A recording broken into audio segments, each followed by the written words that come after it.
YouTube пошло и где оно? Не вижу.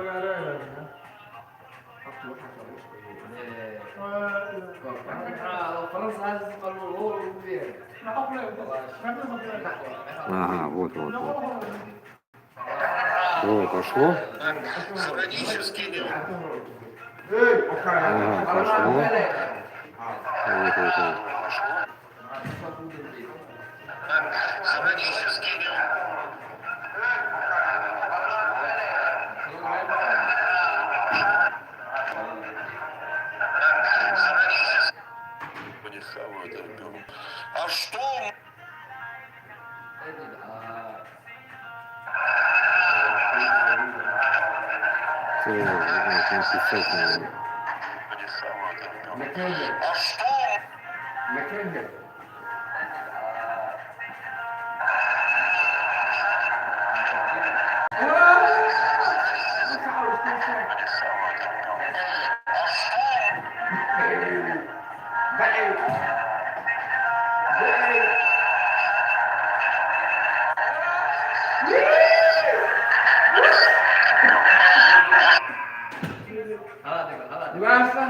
Ну все, заработало. О, заработал один человек. Это типа я, наверное, заходил. Ну что, поговорим? Так.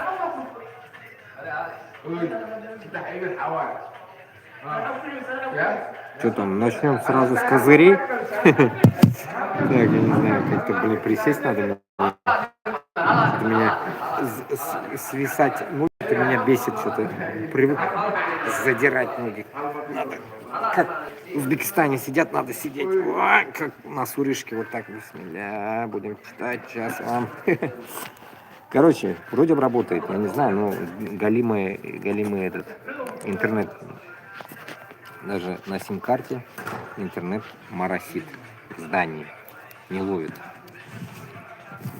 И так, ну что, про этого сегодня офигел, увидел. Давайте-ка будем рыть мой телеграм-канал. И, конечно же, поговорим о Алиеве. В тот день я только закидывал, я охренел, блин. И самое интересное, давайте поговорим вот об этом маньячеле, который уже сдох, конечно, там уже, наверное, блин, готовится в ад, так сказать, если он уже не там. Комната с масками и стоматологическим креслом, школьная доска в гостиной и другие помещения в доме на частном острове Джеффри Эпштейна. Ранее неизвестное видео с виллы, осужденного за сексуальное преступление финансиста, опубликовали в США. Сейчас жестко все выходит. Вы, наверное, видели вот этого говнюка. Еще раз, давайте, перемотка. Чтобы рожа запомнилась этого говнюка, который там делал какие-то движухи. Вот это еврей. Что вы понимали, потом не говорили, что вот детей не ебут. Детей не ебут ведь, блядь, а там столько видосиков, блядь, которые YouTube не выдержит. Даже там в Инстаграме пишут, что YouTube не выдержит, Инстаграм даже не выдержит, понимаете? Так что вот эти бачавозы, как от афганцы бачавозы, особенно в пидорасии, блин, привыкли говорить, ой, вы же, блядь, 9-летних детей ебете, берете в жены 9-летних детей, блядь. А вот ваши любимые евреюшки, блядь, а? Родственники Путинососа, родственники Эйнштейна, блядь, вот это Эпштейн, тот Эйнштейн, блядь, Майкл Наки такой же, из-за этой же черти, нахуй. Еврей тоже такой же, блядь, пидор. И это тоже такой же, блядь. Так а что, как у вас, блядь? Как работает у вас там, а? Еврейстан, как работает, блядь? А? С 9 лет, значит, бачавозы они, получаются, как, да, красивые, получается, да? В 9 лет у нас берут, как говорится, если даже берут в жены, а они просто на остров забирают чужих детей, потом подтаскивает еще путинососы, Россия подтаскивает им, блядь, еще кто-то везет им, блядь. Весь мир возит им девочек, 9-летних там и так далее. И еще увидел такой видосик, как этот Кортай Беткан, блядь, Бабай, нахрен, который ублюдок этот, Бабай этот, который маразматик в прошлом году, который шатался, ходил, до Трампа президент был же, блин, как Байден, блядь, он целует такой, целует, короче, какую-то маленькую девочку, она в ахуе, она в шоке, блядь, от того, что он целует, пытается поцеловать, а рядом, наверное, не знаю, женщина какая-то стоит. Понимаете, это столько видосов выбросили, блядь, столько, это кто, откуда вынесли, блядь? Откуда вынесли его видосики, а? Это что, блядь, там Навальный, блядь, из-под земли стал, блядь, вытаскивать начал все, блядь, нахуй скелеты, блядь, а? Как вы думаете, блядь? Надеюсь, меня слышно? Меня слышно? ТикТок, Ютуб, меня слышно? Ау, меня слышно? Вы в файлах. В каких файлах? Меня слышно, видно? О, 23 тысячи человека в Ютубе, значит, работает Ютуб. Соседи громко орут, жестко орут соседи. Вниз я не пошел, потому что день, блин, меня продуло, блядь, спина болит вся у меня. Так что давайте посмотрим хату. Ну, вы уже видели, наверное. Что, нормально, да?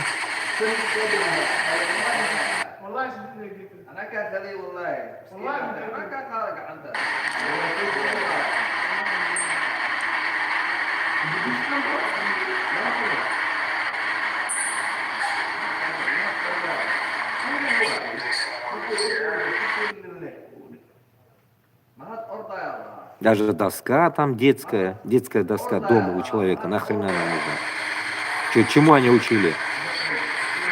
Учили, как, блядь, в член заходит в их куда-то?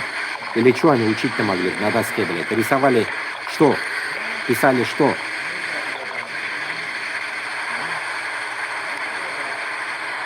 Ну, тут еще херня, это, ну, понятно, это дом, это обстановка дома, ну, это, ну, а там еще хуже были. Я уже это не стал загружать, потому что не вижу смысла. Так что вот такая фигня, блин, представляете, да? Что вот эти, блин, сионисты, евреи, блин, по всему миру, блядь, чпокают, блядь, бачалозы, блядь, чпокают, нахуй, детей.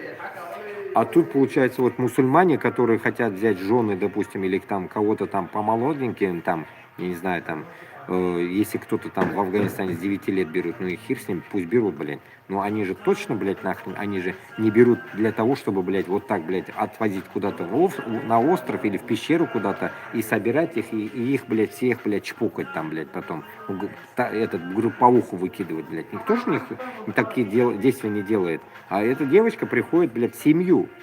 Это раз. Второе, блядь, эти ублюдки, блядь, набирали не жениться же, блядь. Они набирали просто за деньги.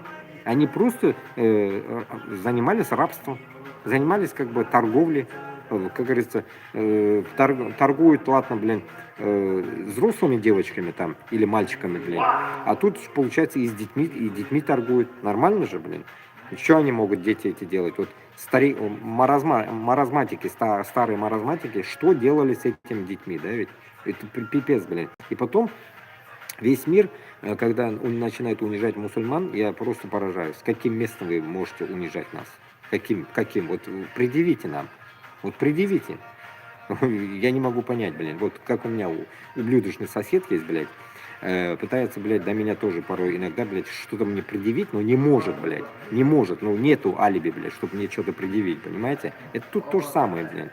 Тут такая же херня, блядь, что мусульманам что-то предъявить, блядь, ну, сверхъестественного не можете, блядь.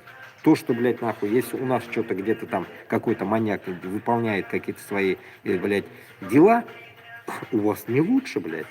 У вас дичь та еще страшнее, блядь, даже, блядь. Страшнее некуда, блядь.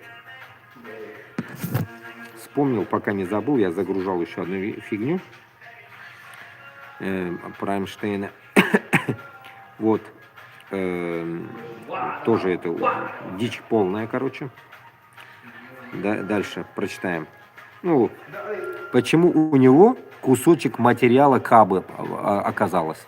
Вот откуда это Каба у него оказалось? Просто смех и грех, блин. Тут что? И комментарии вы читали бы. Наверное, оно же, говорит, там на полу лежало, ноги вытирал об него он. Понимаете? А мы почитаем, что же это было вообще. у Джеффри вот это Эпштейна, блядь, оказались фрагменты кисвы Каабы. Недавние рассекреченные документы Министерства юстиции США раскрывают еще одну шокирующую историю. Джеффри Эйнштейн получил фрагменты священной кисвы Каабы от этой сучки, вот от этой мандалошки. Откуда она вообще взялась, блядь? Откуда она ее достала, блядь? Откуда вообще это достали они? Сейчас почитаем самый удивительный этот текст, блин.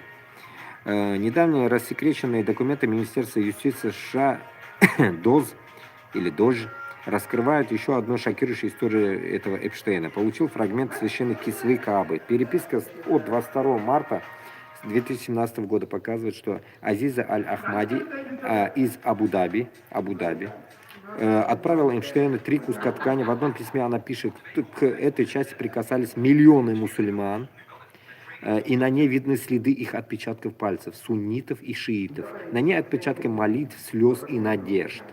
Доставка координировалась через саудовского посредника, шла авиаперевозка British Airways Майами и далее на Виргинские острова в дом Эпштейна. В ответ Эпштейн через своего помощника отправил набор для анализа ДНК, DNA-кит, подобный коммерческим 23 МИ, с просьбой собрать образцы. Их из переписки видно, что он писал: мы хотим понять, как лучше использовать собранные данные, все будут конфиденциально. Нахуя?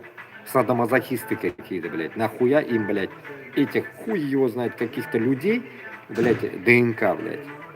От пальцев, от волос, я не знаю, от пота, блядь, от, как говорится, не знаю чего еще, блядь. Зачем это? Дебилизм полный. То есть Эйнштейн пытался превратить священный предмет мусульман в объект для сбора биологических данных, но для каких целей на данный момент неизвестно. Не менее важный вопрос, почему Саудовская Аравия и представители ОАЭ допустили такую передачу.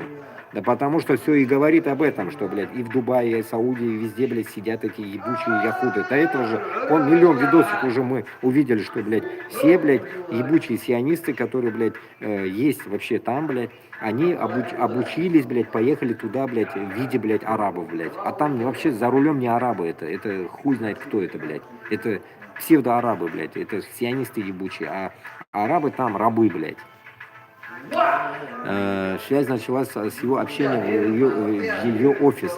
Эпштейн объявил о планах создать исламскую криптовалюту под названием шария, якобы аналогичную биткоину. Азиза проявляла интерес и включалась в переписку по сообщениям. Она вывела Эпштейна на американские круги влияния и на лидера, принимающего решения. Азиза подарила ему фрагмент кисвы Каабы. В ответ Эпштейн отправил ей набор для ДНК-тестов.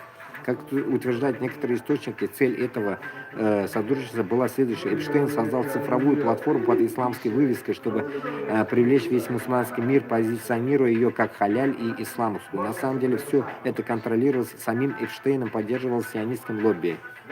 Источник Евразия Today. Евразия Today. Россия пишет, блядь, Евразия Today, блядь, ру. Вот и все. Вот и подумайте после этого, нахуй, блядь. Кто здесь, блядь, нахуй, так сказать, враги народа, блядь. Всех народов, блядь. Кто враги, блядь. И это и нормальным евреям это относится, долбоебы.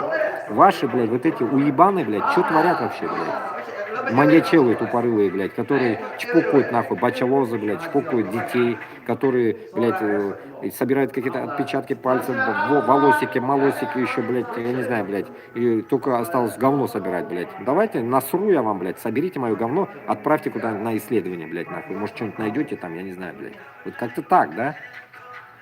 Пиздец. Короче, YouTube тоже пидорасические действия делает, это тоже я скажу. У меня главный канал закрылся в YouTube, блядь. Мне написали какие-то ублюдки, блядь, какой-то 16 плюс, нахуй. До 16 плюс, до 16 лет, блядь. Что за нахуй, блядь? Какую-то дичь мне отправили, блядь. То, что, блядь, мне 16 лет, блядь. И типа из-за этого блоканули, блядь. И, херня какая-то, блядь. Это вот ублюдки страйков накидали, поэтому такая дичь происходит. Поэтому, если кто что увидит, подписывайтесь на другие мои каналы, чтобы 50 человек надо мне набрать. 50 человек надо набрать на все YouTube каналы. Один блокируется, выхожу с другого. Вот как-то так. Мне как бы не интересно, что он куда-то там больше посмотрели, мало посмотрели. Главное, чтобы были всегда люди, и всегда у меня открывался YouTube. А то я потеряюсь, так сказать.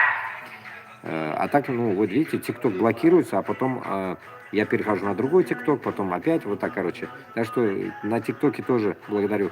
Подписывайтесь на все. Где блоканулось, выхожу с другого сразу. Вот так вот сажусь, да. Пока в ТикТоке 4 человека сидит, в Ютубе 1 человек только. Потому что YouTube не разработанный. Это такие. Там 54 человека всего лишь.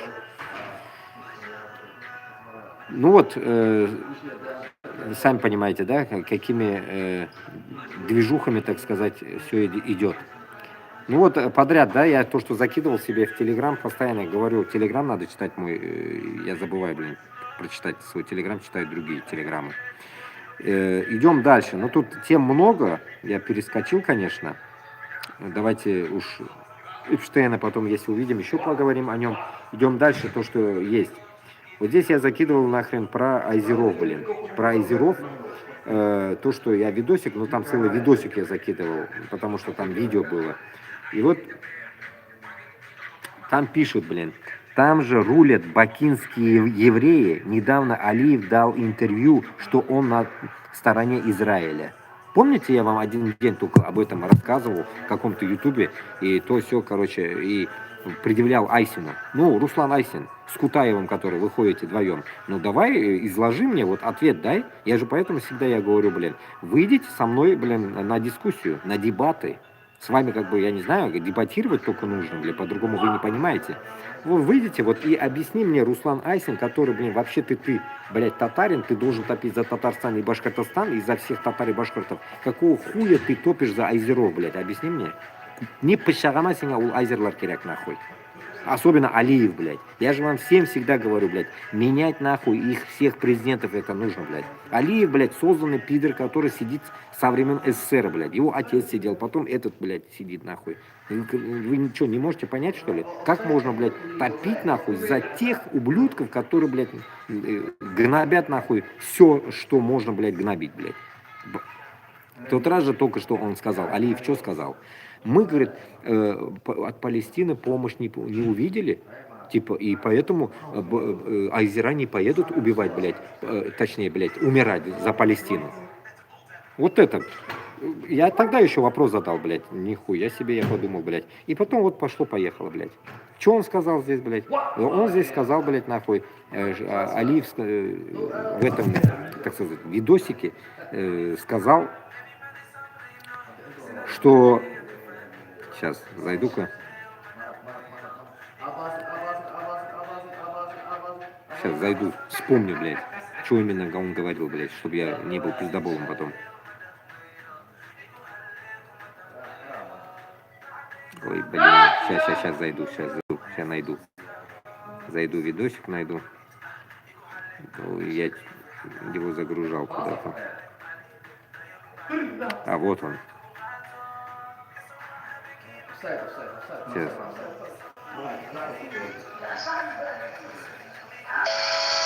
Вот. Я это не говорил. Это после моих эфиров. Из Азербайджана сообщений в этой постсоветской стране наблюдается тенденция к возврату ко временам господства воинствующего атеизма. Милли Меджлис. Парламент Азербайджана активно обсуждает законопроект о правах ребенка, согласно которому родители, лица их заменяющие, смогут воспитывать детей в соответствии со своими религиозными убеждениями только по взаимному согласию. В документе говорится, что принуждение детей к вероисповеданию запрещено, а их религиозное воспитание не должно оказывать негативного влияния на физическое и психическое здоровье. В тексте законопроекта также уточняется, что ограничения свободы вероисповедания ребенка могут вводиться исключительно в случаях, предусмотренных законом, в интересах общественной безопасности, порядка, защиты здоровья, нравственности и прав других лиц. Получается, что религиозное воспитание детей плохо воздействует на их физическое и психическое развитие, травмирует их. По той же логике, религиозные семьи могут высказать мнение, что на психологию детей плохо могут воздействовать Дед Мороз, Снегурочка и Шут. На маленьких детей плохо могут воздействовать топики или разорванные штаны. Получается, что... Ну где же тут Айсин? Айсин! Вот, Айсин, я даже тут пишу. Ты где? Ну ты где? Когда же уж ты скажешь, что ушлепок Алиев сказал против Палестины? Когда ты... Они хотят потушить свет Аллаха своими устами, но Аллах не допустит этого и завершит зарастание своего света, даже если это не что-то. Али ставленник из Израиля. Само собой. И вы где-нибудь видели, блядь, нормальных азеров, блядь? Я никогда не видел, блядь. Одни пидоры, блядь. Одни пидоры, блядь.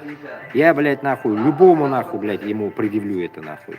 Как можно, нахуй, блядь, быть, нахуй, в суннизме, блядь, прийти, нахуй, ебаный шиизм, блядь, нахуй. Потом сейчас в Азербайджане еще говорят, нахуй, понимаешь ли, мешает детям, блядь, развитие, блядь. Когда, блядь, ислам развитие мешал, блядь? Народ вообще ёба дался, блядь. Поэтому я и говорю, блядь, Руслана Айсена намыло нахуй, блядь, сука. Пидорас, вылазь нахуй и ответь мне нахуй, зачем ты топишь за азеров, блядь? Путинге жауап бер, блядь. Канжик болмастан, блядь. Аминге ски нахуй. Ебучий татарин, блядь. Позоришь нахуй, наших татар, блядь, гандон ебучий. За Татарстан топи, пидор, блядь. Топи нахуй только за наших, блядь, а не за каких-то сраных азеров, блядь. Которые нахуй не поменяли свою нахуй, сука, блядь, религию нахуй, хуй знает на что, блядь. Шило на мыло меняют, блядь, нахуй. Понимаешь, тут дохуя я что загрузил, блядь, так что зайди на мои каналы, почитай нахуй комментарии и зайди вообще в этот Алиф ТВ и почитай там комментарии, о чем пишут, блядь.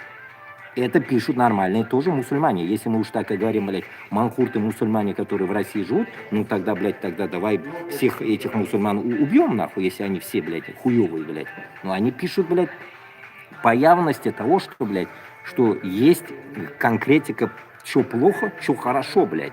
От этого, но от того, что там, само собой, чтобы я тоже не был, блядь, пиздоболом, скажем так, те, которые пишут под Алиф ТВ, это разные мусульмане. Могут, даже я могу написать туда, могут написать со всего мира, которые относятся к России, допустим, в данный момент. Но те мусульмане, которые сейчас находятся, блядь, в России, они манкурты, само собой, мы понимаем, блядь. Они не идут против Москвы, но они могут, блядь, пойти, как говорится, когда они увидят нас с оружием, когда мы зайдем, блядь, в эту ебучую пидорасию с оружием и так далее, они могут стать на нашу сторону. Это само собой, само собой, заложники, если даже далеко, башкиртов и татар, если даже не берем, заложники Кадырова, это ичкерийцы, все чеченцы заложники Кадырова. Они явно пойдут все, блядь, против Москвы.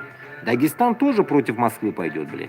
Дагестан тоже пойдет против Москвы. Поэтому здесь, получается, Башкортостан с Татарстаном, он как бы обрусел больше, и поэтому как бы с ними мы будем бороться по-другому. Это ладно, хер с ним. Но тут, когда речь идет о том, что, блядь, в мусульманском Татарстане, в мусульманском Дагестане, когда все орут, особенно с Дагестана орут, блядь, Free Palestine, Дагестан особенно же, он вытворял такие движухи, ну, Дагестан внутри, манкуртский, тоже не может понять, что мы же сами заложники. Но даже в таком положении же ведь они вот здесь пишут, говорят, что Алиев, что ты ебнулся нахуй. Я бы прочитал вам, до хрена тут этих ебучих комментариев, конечно, до хрена, блядь, там, не дочитать, блядь. Поэтому я по 2 минуты заснял это все. Вы можете зайти на канал и посмотреть, почитать. В Алиф ТВ прям можете зайти, почитать этот выпуск. Там этот выпуск, почему-то он весь черный, я не знаю, блин, вот такой, он просто сделали видосик, такой голосовой видосик, короче, сделали, без каких-то рисунков, без видео, короче, без видео. Поэтому, исходя от этого, Туганар, вы должны понимать, что где здесь лицемерие. Сейчас я по всем странам я набрал, блядь, всем хватит, блядь, всем под раздачу вы попали, все под раздачу попали. Окей, идем дальше. Сейчас спускаемся отсюда. Я надеюсь, ответил Руслан Айсен, ты вызван на ковер, блядь. Ты должен ответить за то, что почему ты топишь за азеров, блядь. Вот за это ты должен ответить, нахуй, блядь. Микс, блядь, с Турцией не катит. Вот именно за азеров ответь мне, нахуй ты топишь, блядь. Я их всегда говорю, нахуй. Рожденные гандоны, блядь, на рынке, блядь. Их мать на рынке рожала, блядь. Они родились на рынке, блядь, нахуй. И что за народ, блядь? Это на рынке рожденный народ, блядь. Черкизово под ихними было, блядь. Вся Москва под ихними была, рынки, блядь. До сих пор она, блядь, так. В Уфе, в Татарстане то же самое, блядь, нахуй. Разъеб всех, нахуй, блядь. Зачистка жесткая будет, нахуй, блядь. Как, блядь, в Башкортостане зачищать будем армян, также зачистка азеров будет. Это 2 комплекта, нахуй. 2 комплекта хуйнук, нахуй, блядь, с Башкортостана, блядь. Так и будет, блядь. Особенно дашнаки, блядь. Дашнаки, которые, я всегда напоминаю, что убивали узбеков. Моих узбеков. Так. Идем дальше. Вот здесь тоже загрузил. Ну, это от дождя закинул видосик. В метро, короче, будут проверять телефоны. В Москве и в России вообще везде. В Казани уже эта такая тема работает, короче, уже давно, говорит, мне уже с Казани отписались. В Казани в метро шмонают по телефону. Так что, блядь, Москва, это что? Москва тоже шмонает телефоны. Что там только они искать будут? Вопрос задал я.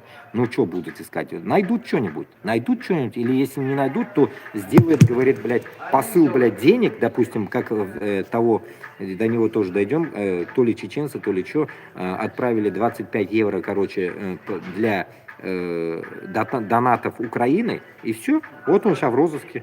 Сейчас он где-то там сбежал и сейчас в Казахстане.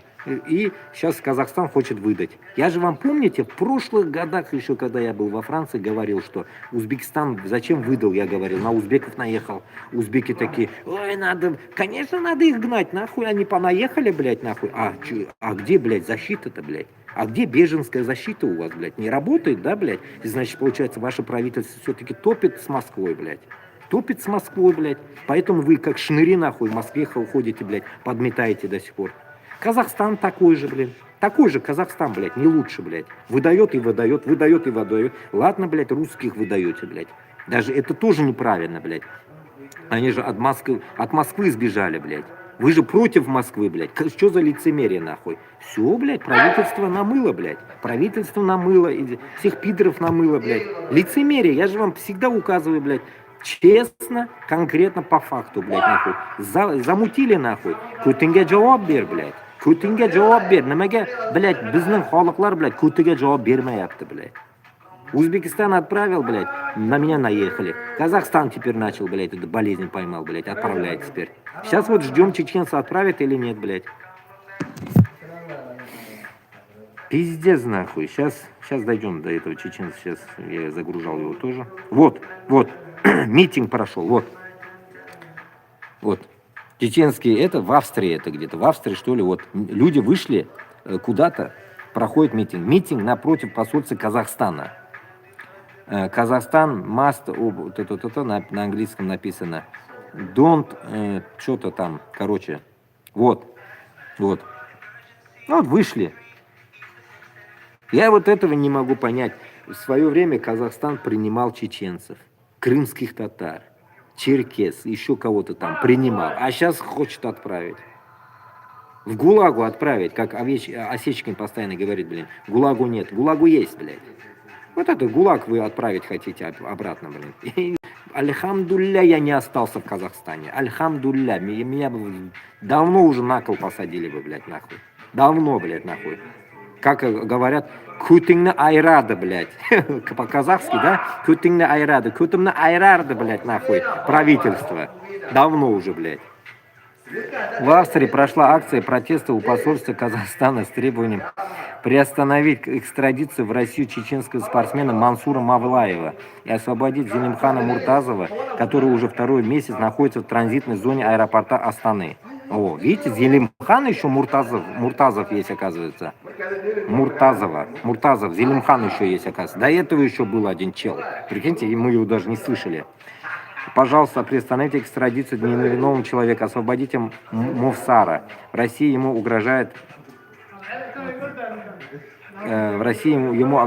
пытки и расправа, нарушение прав человека в РФ обычная практика. Судьбы Тепсуркаева и Хумашева это подтверждают. Пожалуйста, освободите Зелимхана.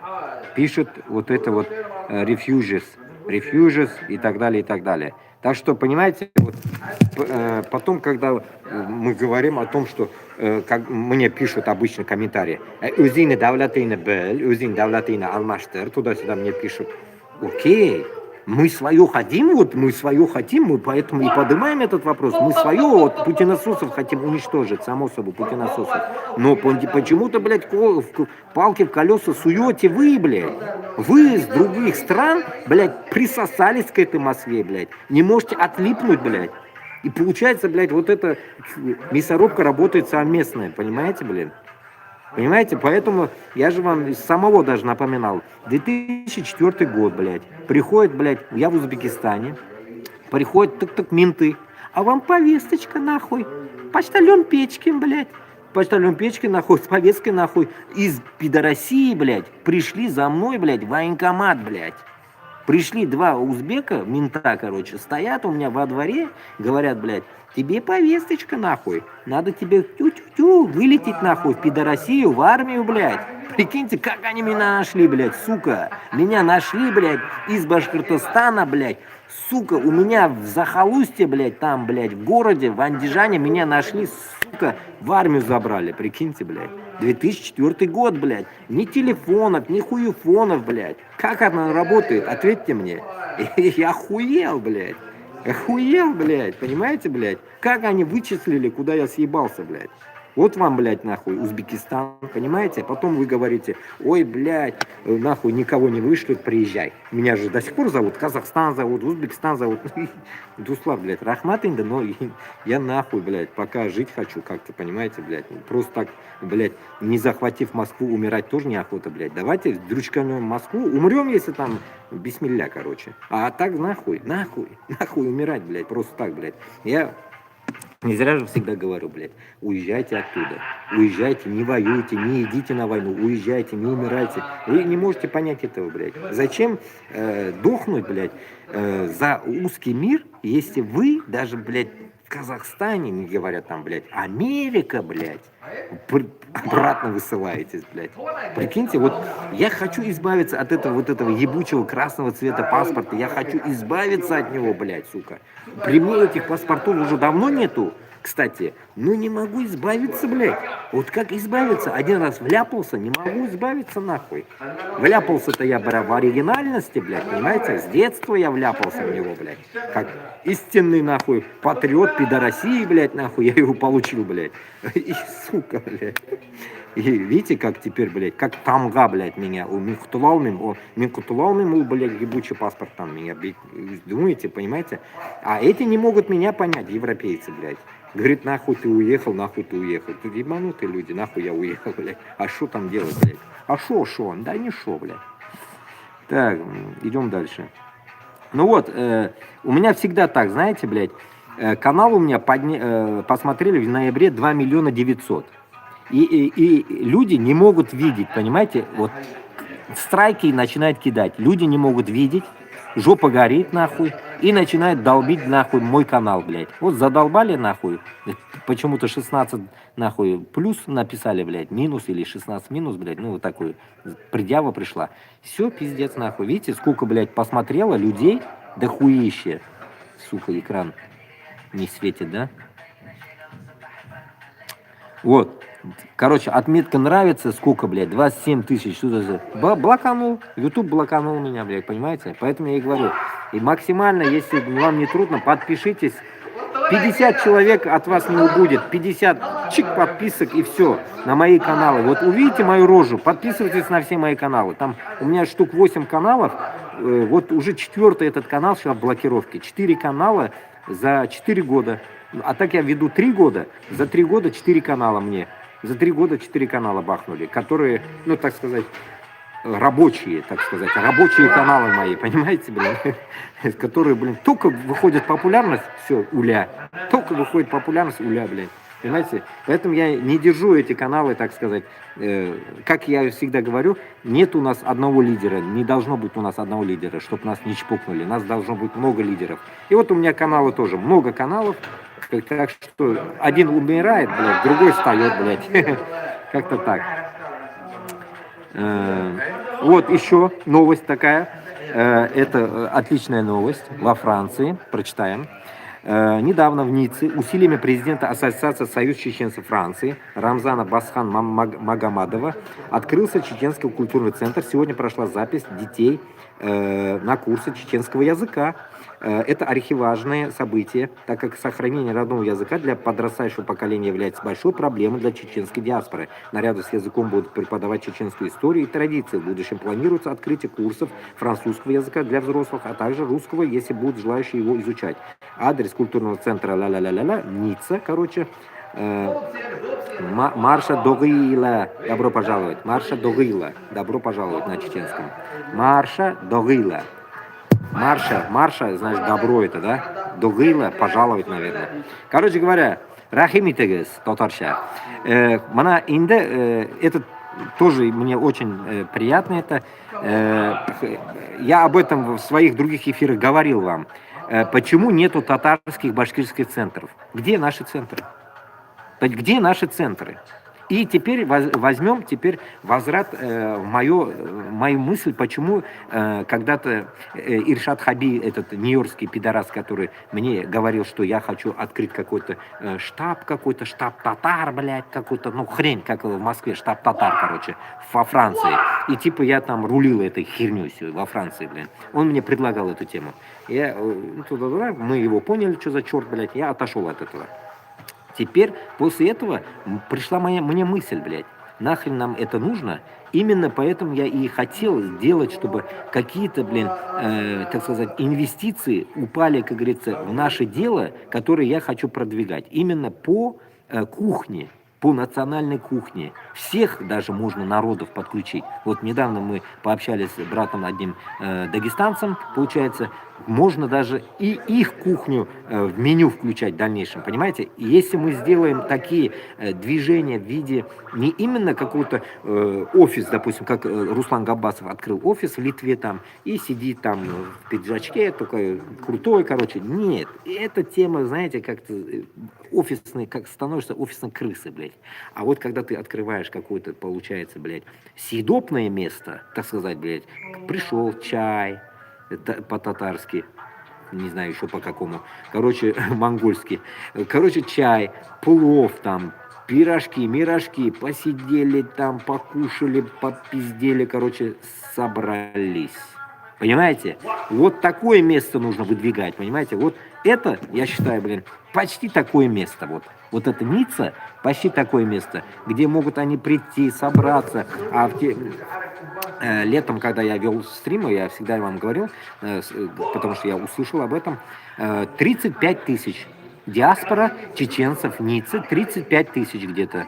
Ну, кто-то говорит 35, кто-то говорит 40. Ну, короче говоря, 35 тысяч людей, чеченцев, живут в Ницце. Конечно, они могут себе позволить на такое мероприятие, как бы, так сказать, открыться достойно, да, так сказать, этого они, достойно этого открыться. И поэтому я считаю, что даже я в Париже, там, я видел татарскую какую-то группу, они какие-то придурочные манкурты там, само собой, которые десна целуются, так сказать, блядь, с русскими, вот такие черти, короче, они меня заблокировали там, само собой, блин, когда я начал выдвигать эту тему свою, вот эту политическую, меня нахуй послали они. Короче, сидят там молодежь долбоебы. А рулит там один какой-то полупокер татарин, не татарин, блядь, который даже на татарском не пишет там, ну какой-то уебок, блядь. Не знаю он даже откуда, даже, может он с Татарстана, неизвестно откуда. Ну сидят там вся дичь, короче, так сказать, бомонд, блядь, молокососный. И вот они, я считаю, вот их, вот эти сборища, блядь, они не дают какое-то, блин, движение по независимости, понимаете, не дает. Они не об этом они там идут, блин. Они там идут, там, в музей сходить, туда сходить, сюда сходить. Своя какая-то тупая, бля, логика, блин. Поэтому, Туганлар, что я хочу сказать. Если мы нашли бы себе нормальных людей, инвесторов, которые хотят сделать вот здесь, в Европе, в каждой стране, 28 стран, в каждой стране, начиная с Англии, заканчивая там Финляндией, мы могли бы сделать сборище вот этого, так сказать, кухни, и под эту кухню набирать, как говорится, свою диаспору. Не бегать там, как в Нью-Йорке, там, или где-то там, где-то там в Филадельфии, или где-то, я еще не знаю, блядь, начиная от Лос-Анджелеса, блядь, сабантуй устраивать. Нахуй нам сабантуй, мабантуй неинтересен, блядь. Нам не главное это, а именно главное то, что объединение людей проходило через кафе или там ресторан, в конце концов, но это большие вложения. Вот под такую тему. А я как бы хочу, конечно, с маленького начать. Вот под эту тему, если мы могли бы продвигать народ и к этому мы подзывать своих людей, то было бы идеально. Кстати, насчет кухни. Здесь есть какие-то полупокеры татары, непонятные, татары они или нет, блядь, делают какие-то учпучмаки и продают вот здесь по ярмаркам, вылазят нахуй где-то, я не знаю где, в Амстердаме или где-то там вылазят и продают, как будто у них татарские, блядь, пироги. Я где-то был подписан, я нахуй отписался от них. Иногда высвечивается в Фейсбуке, я вижу их рекламу, блин. Поэтому они тоже, как бы, знаете, выходят не с тем мотивом, блядь, то, что они не топят за независимость. Еще раз я повторяюсь, нам нужна тактика именно, которые будут топить за независимость Башкортостана и Татарстана, и другие республики в таком же макаре, может, потом подхватили бы и действовали в таком же макаре, понимаете? Как я и говорил в тот раз, в каком-то эфире тоже говорил, у меня сестренка замужем за дагестанца. Не знаю, вот не спутать, какой он нации, точно там 36 наций. И вот получается, у меня племянники дагестанцы. И вот они сейчас, оказывается, открыли в Уфе дагестанскую кухню. И вот они сейчас там трудятся в семейном подряде. Нормальная же тема. В самом Уфе. Я думал, это где-то в Затоне, а в Затоне у нее что-то было другое, свои какие-то шоколадки, а сейчас где-то на Менделеево. Если вдруг кто увидит меня, ну, из Уфы, так что подъезжайте, халяль, все, халяль там, дагестанская кухня. Так что вот так, реклама моя для сестренки. Так, вчера, ну, со вчера на сегодня, что ли, была ночь Баарат, середина месяца Шаабан. Вот, так что про это тоже как бы я закидывал сюда. Ну, надо было, конечно. Много хадисов, изречений передано об этой благословенной ночи. Некоторые из них переведены на картинках. Проведите это благословенное время с большой пользой для себя. Ну, много не буду об этом говорить. Ну, вот как-то так.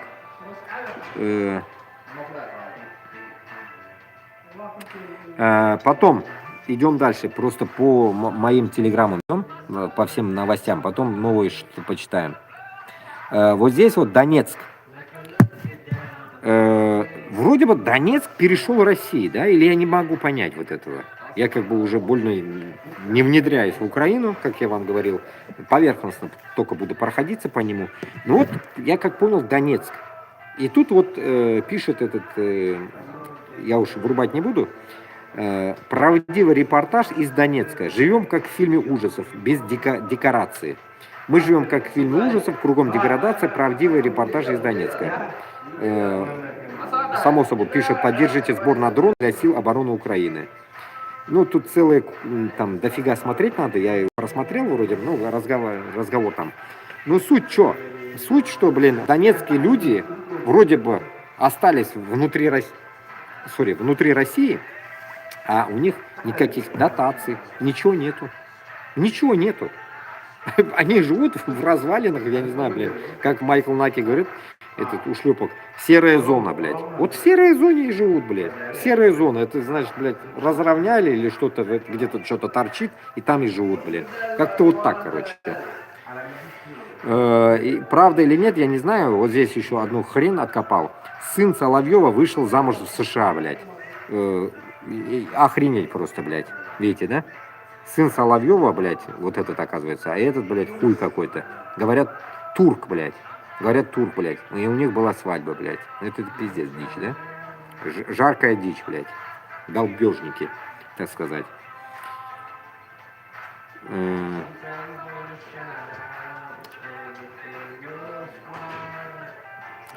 Идем дальше. Ногайские земли отжимают. Ассаламу алейкум, братья и соседи. Мне писали из Карагаса, Тала Романа и Юсуп Кента. У нас забирают землю. Сначала я думал, что это речь идет о нескольких там чего-то там. Ну, там очень коротко, вот прям вот эти фотки только, и все. Вот это фото, блин, освечивает, просвечивает. Что за дичь? Как это сделать? Короче, ногайские земли тоже отжимают. Теперь вот чуть-чуть об этом поговорим. Как я и говорил, вот ногайские земли, где они? Как они там вообще, как они стоят там в целом Дагестане? Поэтому, чтобы вот этого, где мое, твое, чтобы не было, до Воронежа, блядь, до Воронежа, если даже хотите больше, до Воронежа будет Кавказ. Все, вот все это будет вот снизу, с Каспия, все, до Воронежа делаем Кавказ, все. Вот до Кавказа, как до Китая, чтобы вот как так выражение было, чтобы Кавказ был огромный. И распределить между всеми нациями, которые находятся там. Кто, что, по истории как было, туда-сюда, кто-то, если у кого-то маленькая земля, пусть даст слева, справа, сбоку, как говорится, отрежете. Короче, красиво надо сделать Дагестан и Ичкерию. Вот две страны, там должно быть, две страны, ну, конечно, между, как я и говорил, разделенные, может, там республики будут отдельные, если ногайцы захотят отдельно будет. Крым, насчет Крыма, кто-то мне в тот раз писал, Крым будет отдельным. Мне тут кто-то накидали, комментариев. Я еще раз говорю, Крым будет отдельным. Крым будет отдельным. Крым, говорит, будет Украиной. Ничего Украины не будет, блядь. Крым будет отдельным. Когда Крымское ханство было, никакой Украины не было, блядь. Понимаете смысл? Никакой Украины не было, блядь. Кто, что, где, блядь, нахуй. И Крым не сдох. Не сдох, блядь, Крым, блядь, понимаете? Поэтому, блядь, Украина пусть сама себя, так сказать, блядь, спасает, блядь. Крым мы сами, блядь, разберемся с Крымом, блядь. Крым будет, блядь, отдельным, нахуй, государством, блядь, отдельным республикой. Как было Крымское ханство, так и будет, блядь. И что мы, блядь, башкортостан, татарлар рядом не поможем, что ли? Поможем. Так что у нас хватает всего, чтобы Крым был благополучный. Так что мы его, как говорится, в порядок приведем, проблем нету. Итак, ну вот тут, само собой, интересный видосик, мы его должны посмотреть. Читает намаз. Я думал, это читает он где-то за границей. А это в России.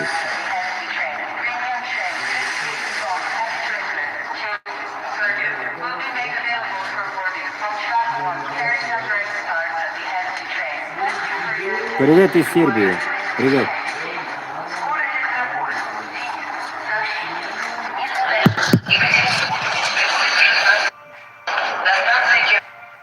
Ну, дочитала.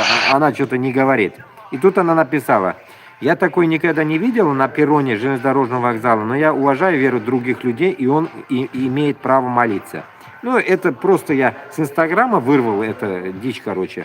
Теперь скажу одно. На фотке, ну так сказать, на видосике, это африканец. Да, понимаете, да? Теперь, эта тема больная, относится всем узбекам, таджикам, кыргызам, всем, которые приезжают этим, так сказать, нашим чуркам, блядь, так называемым, от узкого мира. Название ваше такое, коронное название, блядь. Смотрите, слушайте, чурки мои, дорогие. Когда вы читаете намаз,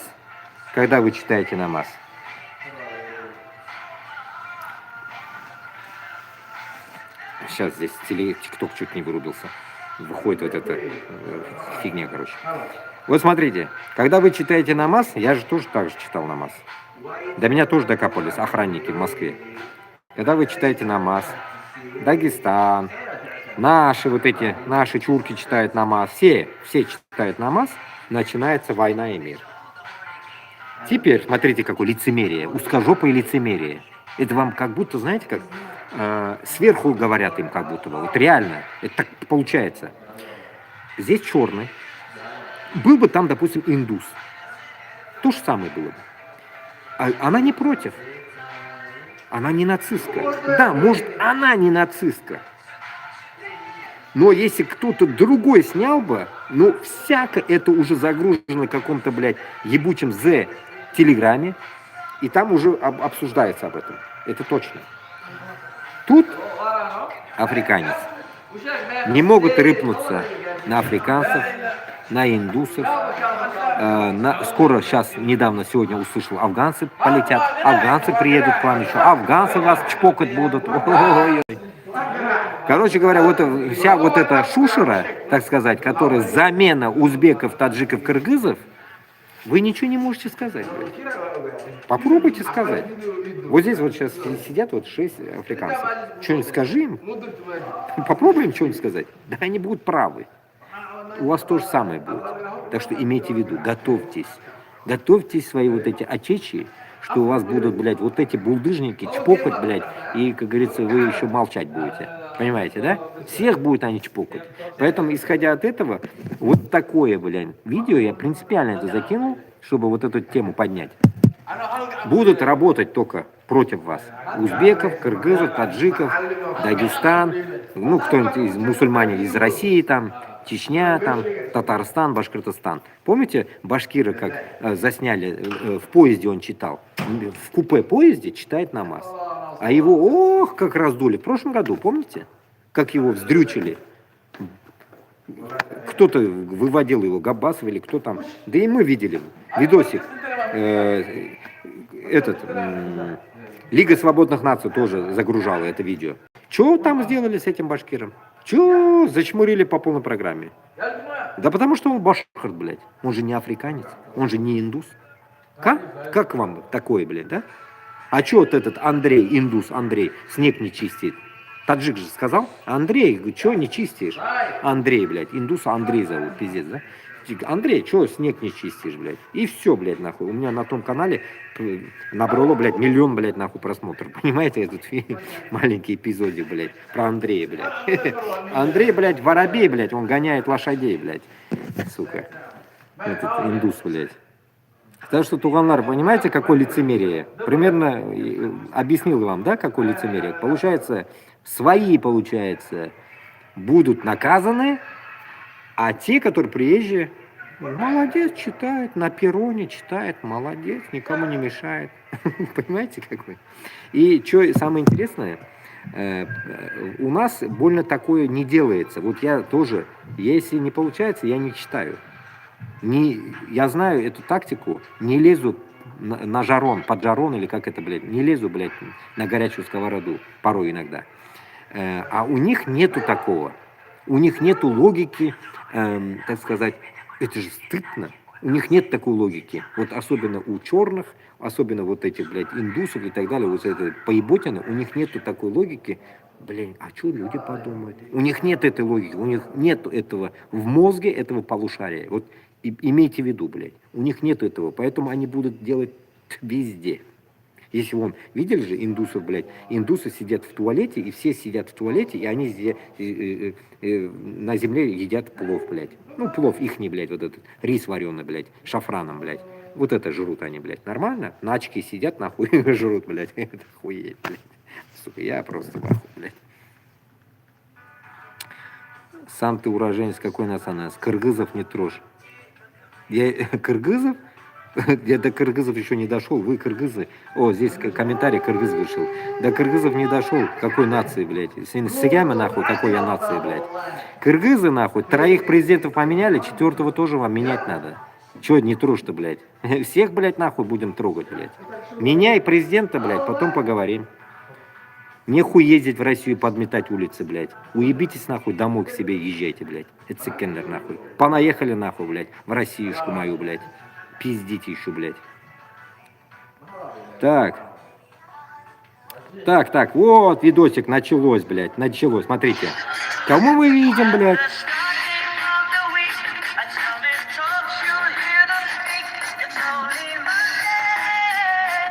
Без звука надо, блядь, чтобы, блядь, опять не поймать какой-нибудь бан, блядь. Видели, да? Трамп и дети. Ну что, бачавазлик масман был? Бачавазлик-то был? А? Как вам? Это бачавазлик, блядь. А что, нормально же? А что, только бачавазы только мусульмане, что ли, бывают? Бачавазы, вот, блядь. Вот бачавазы, блядь. Трамп, блядь, Эпштейны, блядь. Это натуральные бачавазы, блядь. Видали, да? Нормально, да? Вот теперь представьте. Уму непостижимую вещь представьте. Вот как можно с ними чем-то заниматься? Вот так, вот полметра ребенок. Ну, так скушай. 1 метр ребенок, вот такой вот. Как может что-то заниматься? Уму непостижимо. Представили, да? Это представили, это ужас этот. Представили, этот просто пиздецовский ужас, блядь. И вот эти старики-разбойники, блядь, с ними что-то делали на острове. Уму непостижимо просто, блядь. Это нинди пакыш буларга керек, а, блядь. Тьфу, блядь, нахуй. Противность, блядь. Я не знаю, блядь, это ничтожество, блядь, нахуй. И после этого он президент Америки, блядь. Президент Америки, блядь, после этого, блядь. До этого, если помните, были видосики, до этого были видосики такие, блядь, что, типа, этот, блядь, он с кем-то прогулял, жене изменил. Помните? Ну, со взрослыми шлюхами. Ну, это ладно, понятно, ну, мужчина, ну, что, нормально. Ну, когда ты видишь вот это с детьми, ну, это уже, я думаю, блядь, нахуй, пиздец. Чмо, блядь. Это конкретное чмо, блядь. Поэтому тут на английском было написано, давайте на русский я перевел, закинул.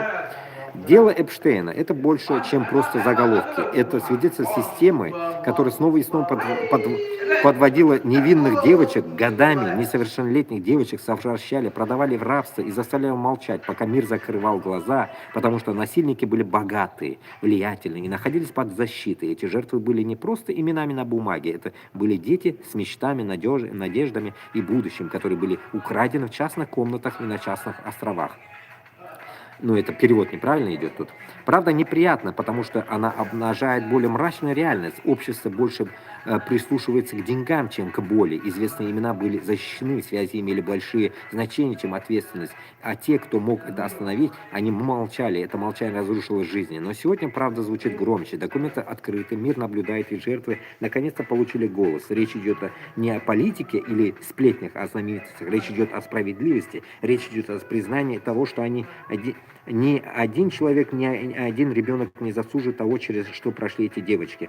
Справедливость – это не месть. Справедливость – это безопасность. Справедливость – это правда. Справедливость заключается в том, чтобы дать понять каждому выжившим, что мир больше не будет игнорировать ее травму только потому, что насильник носит костюм, владеет самолетом или имеет известную фамилию. Дело Эпштейна нужно помнить не для того, чтобы прославлять тьму, а чтобы это никогда больше не повторилось. Ну, не повторится мы не можем гарантировать, само собой, но Башкортостан и Татарстан, да, ведь, должен понимать, блин, что если эта дичь происходила даже там, вы не думаете, что оно у нас нету. У нас тоже таких маньяков хватает, блядь. Везде есть такие маньяки. Везде, блядь. 9 лет, 10 лет, разницы нету, блядь. Бачавазлик, оно везде есть. Везде есть это бачавазлик, блядь. Поэтому, блядь, эти бачавазы ебучие, блядь, должны, блядь, сдохнуть, блядь, пидорасы, блядь. Сдохнуть просто должны, блядь. Вот и все, блядь. Нахуя нам, блядь, таких дебилов, блядь, держать, как говорится, кормить, блядь. Поэтому Башкортостан и Татарстан обязательно, блядь, таких пидорасов будет ловить и дрючить, нахуй, блядь. Шваброй, блядь, нахуй. Пока не сдохнут, блядь. Только так, нахуй, их будем, как говорится, истреблять, блядь, таких маньячел в виде Трампа, блядь, и Эпштейна, блядь, и всякую дичь, нахуй. Кто куда, к ним кто ходил, блядь. Всю эту хуетацию сраную. Ух, блядь. Пиздец, блядь, аж страшно, блядь. Такая дичь. Ну, а Россиюшки, нахуй. Юрий Венедиктович, нахуй, беспокоишься, блядь. Ну, вот здесь, короче, баба говорит, она охренела. В пятерочке сейчас, ну, я бы тоже охренел бы, блядь, сделали еду, так сказать, блядь, ценники на еду, ну, на продукты, печенье, там, туда-сюда, на 100 грамм, блядь. Написали 49,90, 100 грамм. И там запечатано печенье, допустим, там 300 грамм. И получается, блядь, 50 рублей за 100 грамм, а там 330 грамм, она говорит, блядь. И в итоге получается, ну, пока грузит, не грузит, получается, за 300 грамм, грубо говоря, она должна 150-180 рублей. Получается, это 330 грамм печенья, блядь, ничем не отличается от Европы. В Европе тоже же, я же хожу по магазинам, я же снимаю, вы видите видосики, блядь, ёпта, 2 евро, 3 евро, вот эти маленькие грамульки, блядь. Бешеная цена, блядь, здесь килограмм печенья ты не найдешь, блядь. Вот я нашел какое-то печенье, вот недавно начал брать, блядь, печенье какое-то, 95 центов в Лидле, блядь, 95 центов. Где-то там 1 евро стоит он. 400 грамм. Вот все, я больше этого грамма я не видел еще. 400 грамм, 95 центов. 400 грамм. Получается, блядь, в Европе даже дешевле, а там, получается, 100 грамм 50 рублей. Это получается, блядь, 300 грамм 150, это дороже получается даже. А здесь 400 грамм 95 рублей. А у вас, блядь, 300 грамм, там, грубо, 150 рублей. Понимаете, какие цены у вас возросли, блядь? Ну вот, давайте посмотрим для прикола. А, здесь звук можно открыть. И вспоминать школьные программы. Товарищи, объясните мне, блядь, почему я должна стоять в магазине и вспоминать школьные программы? Вот просто смотрите, вот, цена за 100 грамм. Вот. Вот, печенье 100 грамм. В этом печенье непонятно, блядь, сколько грамм. Цена за 100 грамм. То есть я должна брать каждую Дебилизм, пачку да? и искать. И искать. Представьте, это же такая ебучая работа. Пачка 330 грамм. Вот. То есть я должна, блядь, стоять и думать, сколько я должна заплатить. Клиптократия. Вот вам. Сколько она должна заплатить? Давайте посчитаем. Помните математику? В натуре, вон, блядь, 100 грамм. Вот 100 грамм, 20 рублей тоже есть, оказывается, вижу я. 100 грамм, 20 рублей. 50 рублей, большинство. Ну вот я помню, эти печеньки я тоже брал раньше. Это же фирма. Ничего не изменилось, фирмы те же. Да, а вот и граммульки изменились за 20 рублей. Самый дешевый, короче, 20 рублей грамм. 100 грамм, 20 рублей. Это получается килограмм 200 рублей, наверное. Так получается. Ну, это нормально. 200 рублей, килограмм 2 евро. Ну, пока еще зерно у вас есть. Зерно есть, ну, как бы вы не сдохнете и цены не подумаются. Так что живете еще пока нормально. А здесь нет. Здесь 100 грамм стоит 1,5 евро. Может, стоит. Вот 100 грамм 1,5 евро стоит. Ну, такие печеньки, ну, чуть-чуть более жирные, так сказать, можно сказать.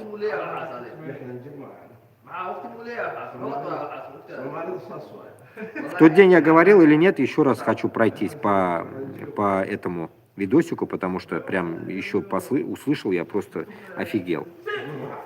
Дагестанец, ребенок, 19 лет. Как его уронили так? Упал. Ну, упал, как обычно, упал. Дагестанец. 19 лет. Узнал еще, Нарафаминский. Вроде бы, Нарафаминский, короче, военчасть. Нарафаминск, не спутать, Калужское шоссе. Калужское шоссе, Нарафаминск. Вот где-то там, в Ебенях где-то там. Апрелевка, Нарафаминск, что-то такое, вот, если я не путаю. Военчасть. Отец 19-летнего солдата-срочника из Дагестана публично просит помощи. Его сына искалечили в воинской части Воронежской области. Это Воронежская область, ну да. А родным долгое время скрывали сам факт прошедшего. Сейчас парень проходит лечение в Москве. По словам семьи, теперь все пытаются вести к версии «сам упал» и замять дело. Но травмы говорят о другом. Когда правду прячут, а виновных покрывают, это уже не случайность, а преступление. Молчание выгодно тем, кто боится ответственности. Открыться единственный шанс на несправедливость. Для мусульманина защита угнетенная обязанность. Просим огласку, чтобы это дело не шло под ковер. Да, огласка нужна, само собой. И само собой не то, что там Аль-Истикам, это с этого группы оно скинуто мне. Точнее, не мне, скинуто откуда-то. Я скидывал себя. Короче говоря, вы поняли, да? Вот такая вот пидорасии армия. При мне то же самое было. При мне такая же херня, блядь, дедовщина. Дедовщина. Могу вспомнить один момент. Из Уфы пацан. Непонятно, он русский был, татарин, хер поймешь, короче. Наверное, русский был он. Со мной служил, короче. Я его увидел, короче, в госпитале. Его отправили, короче, за водкой. За водкой дембеля. Спускали его, блядь, по хуйне, привязанной простыня, по простыне. Много простыни, и спускали его там с какого-то этажа. Второго, там, я не знаю, с 5-го этажа спускали, с казармы. И, само собой, теге ертылып кеткен, теге үзілген, короче, нәрсеге, короче, порвалось простыня. И он приземлился на обе ноги. Вот так. На обе ноги вот так приземлился. На корточки, да, так сказать. Пуп, вот так, блядь. Прикиньте, да, как утка. Представили утку, и утка упала. Вот так приземлился, и он упал. Все, пизда. Тазобедренные нахуй улетели. Все, тазобедренные все сломал. Позвоночник, тазобедренные, вот это смещение, все раздолбал. И в госпиталь. И комиссовали. Все. Вот тебе сходил дембелям за водкой. Понимаете? Это один случай, блядь. Это там до хрена таких случаев было. До хрена. Кого я увидел, блядь. Просто охренел, блядь. Это армия пидорасии. Это, понимаете? Да, вы можете сказать, это же несчастный случай, блядь. Они сами виноваты туда-сюда. Понятно. Понятно. Ну, дедовщина. Дедовщина к этому приводит. Вы что, думаете, просто все, что ли? А вот это вот привело к тому, что вот бахнули человека по башке. Как можно так помять голову? Я просто херею, блядь. Астагфируллах. Так, мы здесь уже были вроде бы. Да, я здесь был. Где что? Так. Какие-то моменты.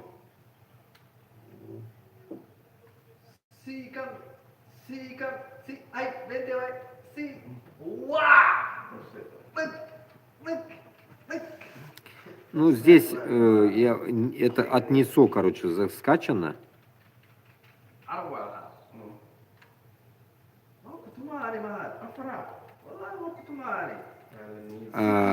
НИСО это загрузило, такое видео. Видите, это это пидорасическая карта. Карта, говорю, флаг. Флаг Русни. Путинососов, так сказать, будем говорить. И кто они такие? Это Чечня превращена в Северную Корею. Это в мечети в Чечне дети оделись в такое одеяние.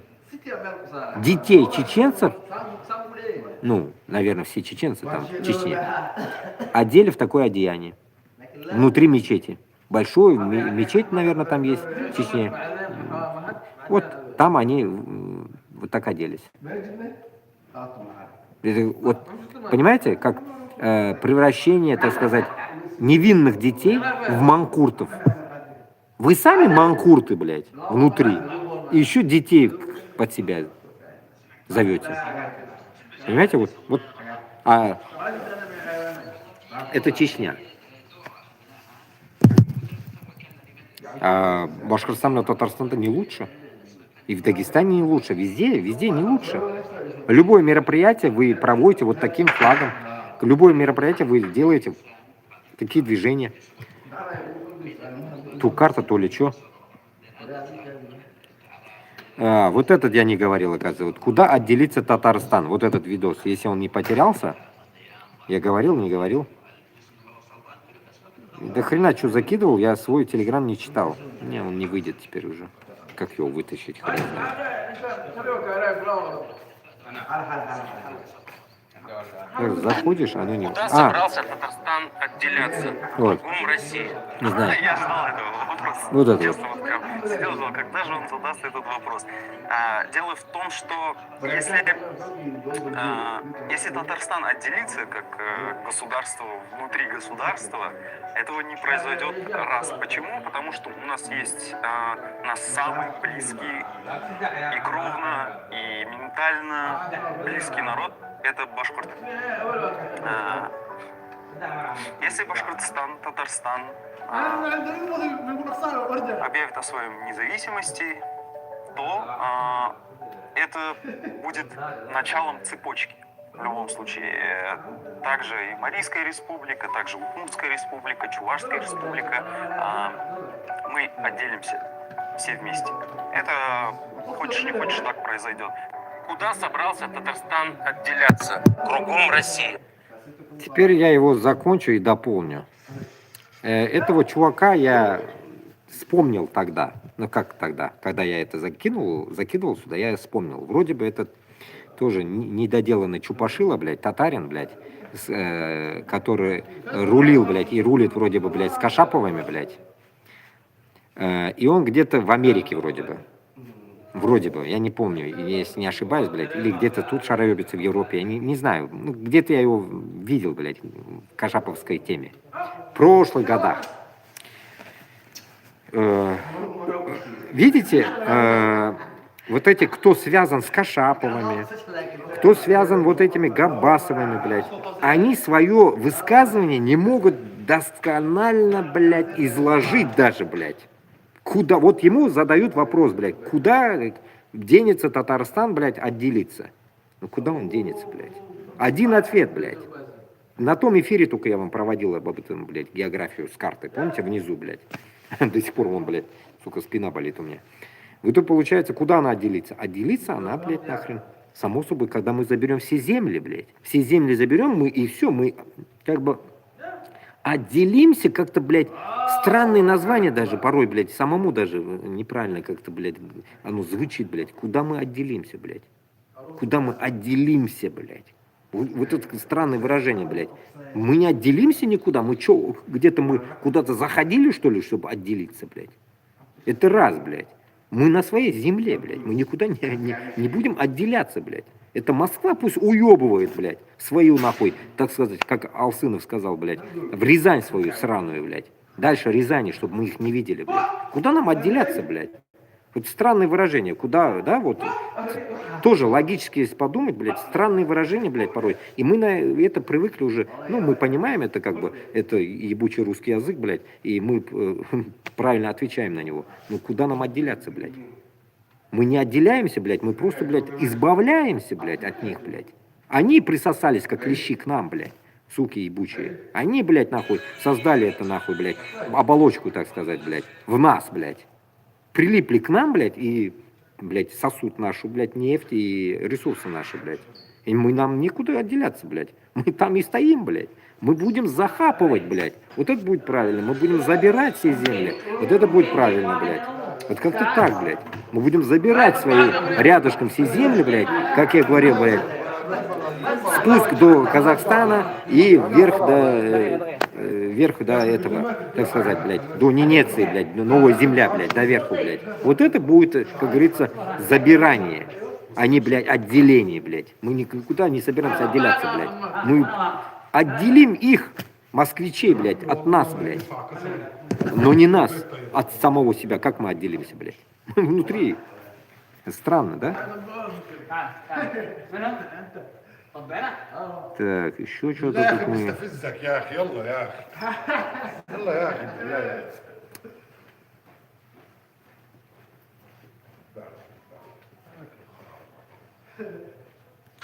Ну, вот это тоже я не читал.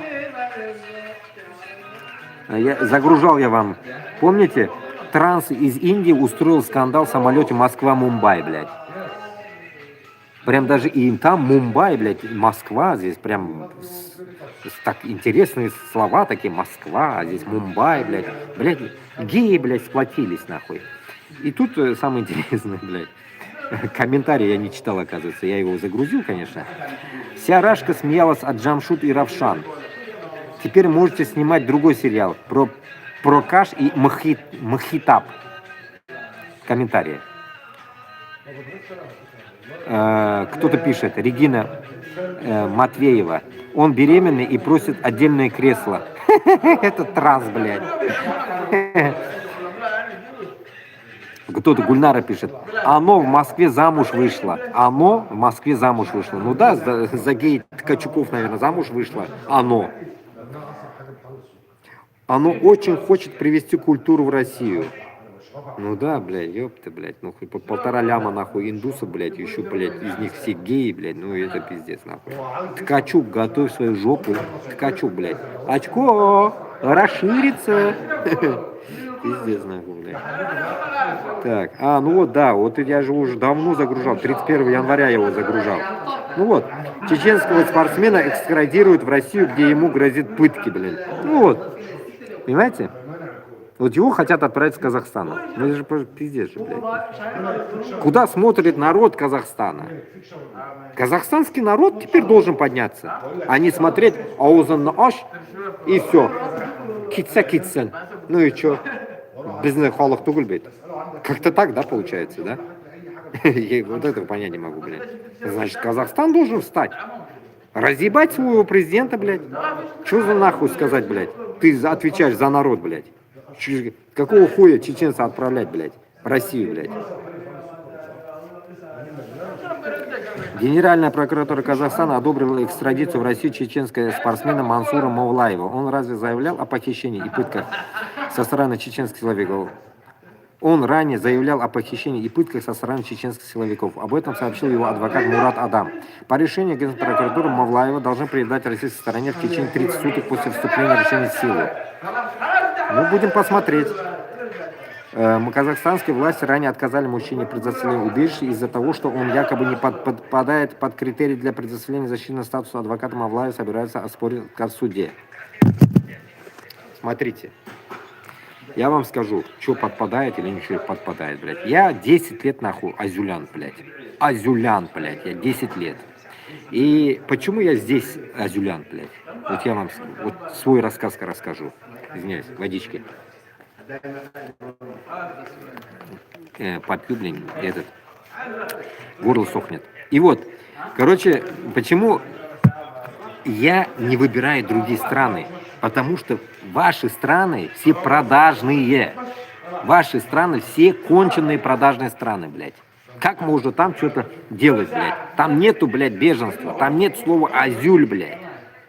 Нету ничего, блядь. Даже в этой пидорасии нету. Украинцам что сказали? Я же с украинцами был в 2018 году, когда меня депортанули в Москву, блядь. Тогда я с ними встретился, блин, в одном хостеле, блин. С донецкими или донбасскими как раз таки мужиками. Я говорю, а что, вы же беженцы? Говорит, ой, блядь. То он сказал 500 рублей беженские деньги, сказал тогда, я помню, блядь. Тот украинец сказал 500 рублей, и они все на стройку ходили. Все, блядь. Бухали, конечно, по-черному, блядь, нахуй. Блядь, невозможно было там жить, блядь, в хате, блядь, этой. Ну, мне пришлось так поютиться, блядь, в начале в хостеле, пока я с тебя не снял, блядь, после Норвегии. И я охуел, блядь. 500 рублей, говорит, беженские деньги, блядь. В России, блядь, им дали 500 рублей в месяц, блядь. Смех, блядь, сука. А в то время, блядь, в Норвегии давали 300 баксов, блядь. 300 баксов, это, ну, в то время это было вашими, блядь. Тогда еще в Норвегии говорили 30 тысяч рублей. 30 тысяч рублей было, блядь, тогда. А им 500 рублей. Понимаете, блядь, как вас любят чпокать, нахуй, узкожопые, блядь. Вы, получается, с Донбасса, блядь, пошли туда, блядь, в Россиюшку зашли, а вам дают 500 рублей всего лишь, беженские. Вот и думайте после этого, что Казахстан чем отличается. Ничем не отличается, блядь. Одна хуйня, блядь, все. Правительство одна хуйня, вы поймите, блядь. Поймите это раз и навсегда. Пока у вас не будет демократической страны, ничего не будет, нахуй. Какое беженство, блядь, нахуй. Преследование в России. В 2020 году суд Чечни осудил Мавлаева по статье о незаконном обороте наркотиков. Представители чеченского оппозиционного движения НИСО и Айдат заявляли о фабрикации дела. Ну, само собой, блядь. Само собой. Вы где-нибудь услышите наркоту, все, вы понимаете, что это, блядь, пиздеж. Пиздеж. И любой, блядь, движуха с наркотой, это уже все понятно, нахуй, блядь, подсунули. Сам мужчина называет преследование политически мотивированным и связывается со своей критикой чеченских властей. В 2022 году он вышел на свободу условно-досрочно. После освобождения, по словам Мавлаева, сотрудники районного отдела внутренних дел в Чечне похитили и пытали его. Позже ему удалось бежать из России в Кыргызстан без документов и личных вещей. Там его задержали в рамках контртеррористических мероприятий. Потом вот здесь мне писал один ушлепок кыргыз, блядь. Кыргыз отырсамы? Eshit meni, qara, dappa, блядь. Наверное, nima deyapti? Позже ему удалось бежать из России в Кыргызстан. Кыргызстан, блядь, тоже berib yuboray dedi-yu, блядь. Кыргызстанdan berib yuborgani mana chechenyasini, блядь.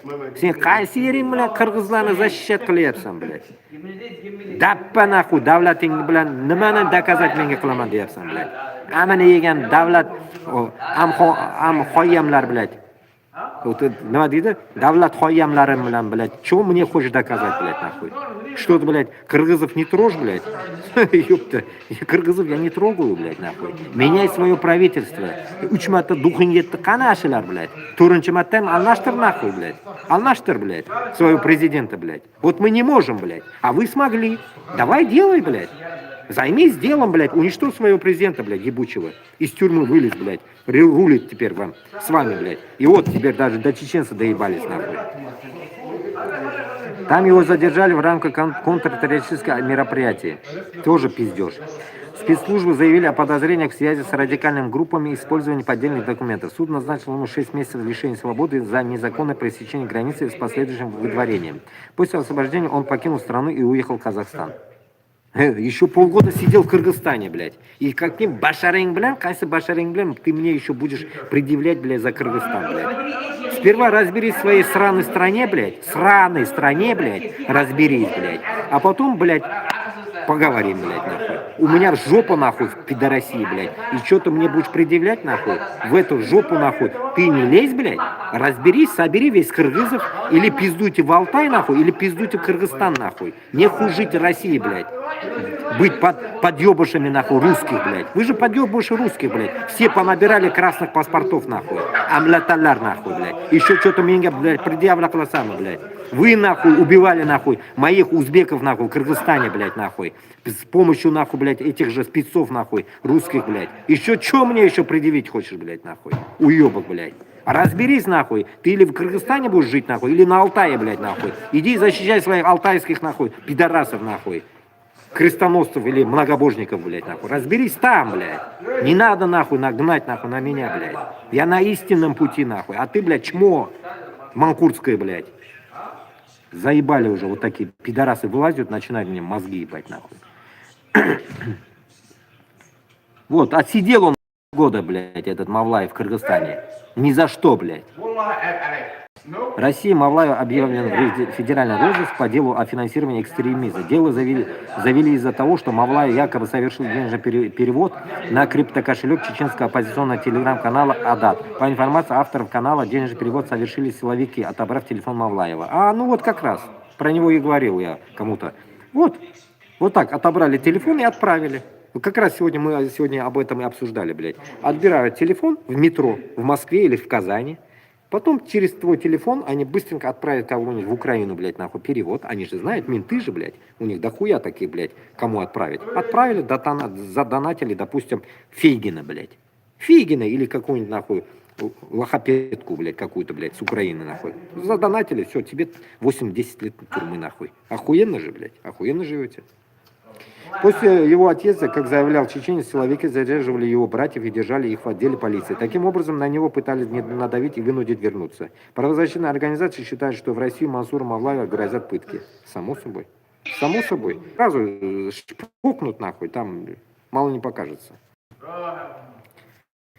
Казахстан хочет экстрадировать чеченца Мансура Мавлаева в Россию, откуда он сбежал в 22 году из-за пыток со стороны силовиков. Ну вот 22 год. Мы тоже в 22 году бежали. Вот нам 4 года, блядь. Альхамдулилля, пока живы. И никто нас не пытает здесь. Нас никто не пытает, альхамдулилля. И вот как-то так, блядь. Пока, блядь, живы, блядь. А если мы были бы где-нибудь там, вот, допустим, в Кыргызстане я мог бы остаться, в Узбекистане, блядь, в своем родном Узбекистане я мог бы остаться, в Казахстане мог бы остаться. Да давно меня чпокнули бы, блядь. Я даже не думал бы делать такие эфиры, блядь. Меня бы угандошили бы сразу, блядь. Сразу, блядь. Тот же день, блядь, нахуй. Пришли бы эти манкурты ваши, меня бы сразу, блядь, упаковали бы, нахуй, блядь, в багажнике, отвезли бы в Кремль, нахуй. И в жопе, блядь, нахуй, торчала бы, бляха, швабра, наверное, какая-нибудь, блядь, гнилая. Вот именно, субханаллах, стафируллах. О чем мы, да? Идем дальше. В тот день я читал или нет? Арестованный...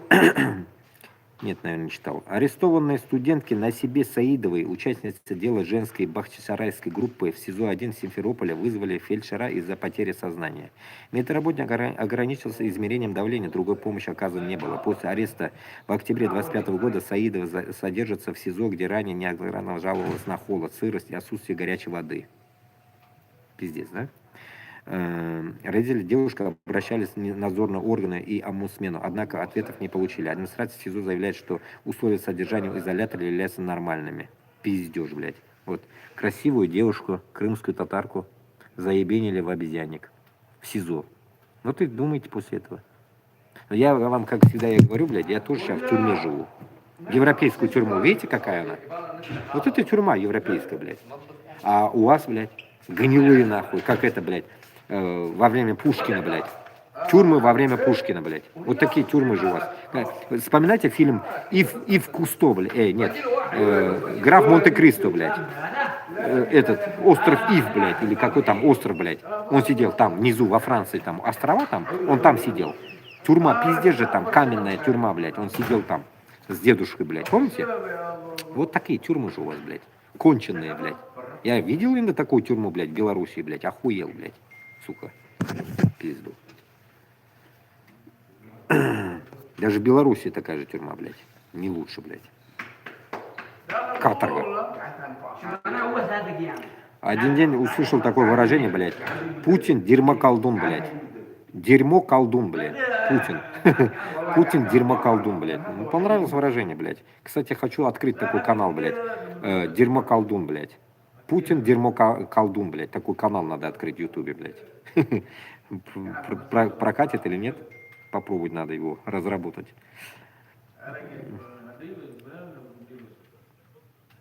Так, еще что я не читал здесь? А, ну здесь что-то я читал уже.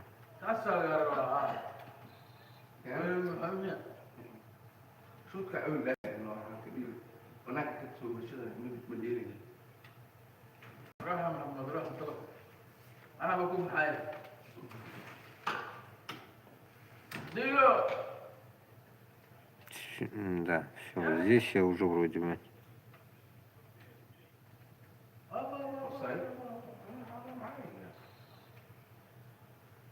А, вот это я не говорил или говорил, я не помню. Или я говорил уже об этом.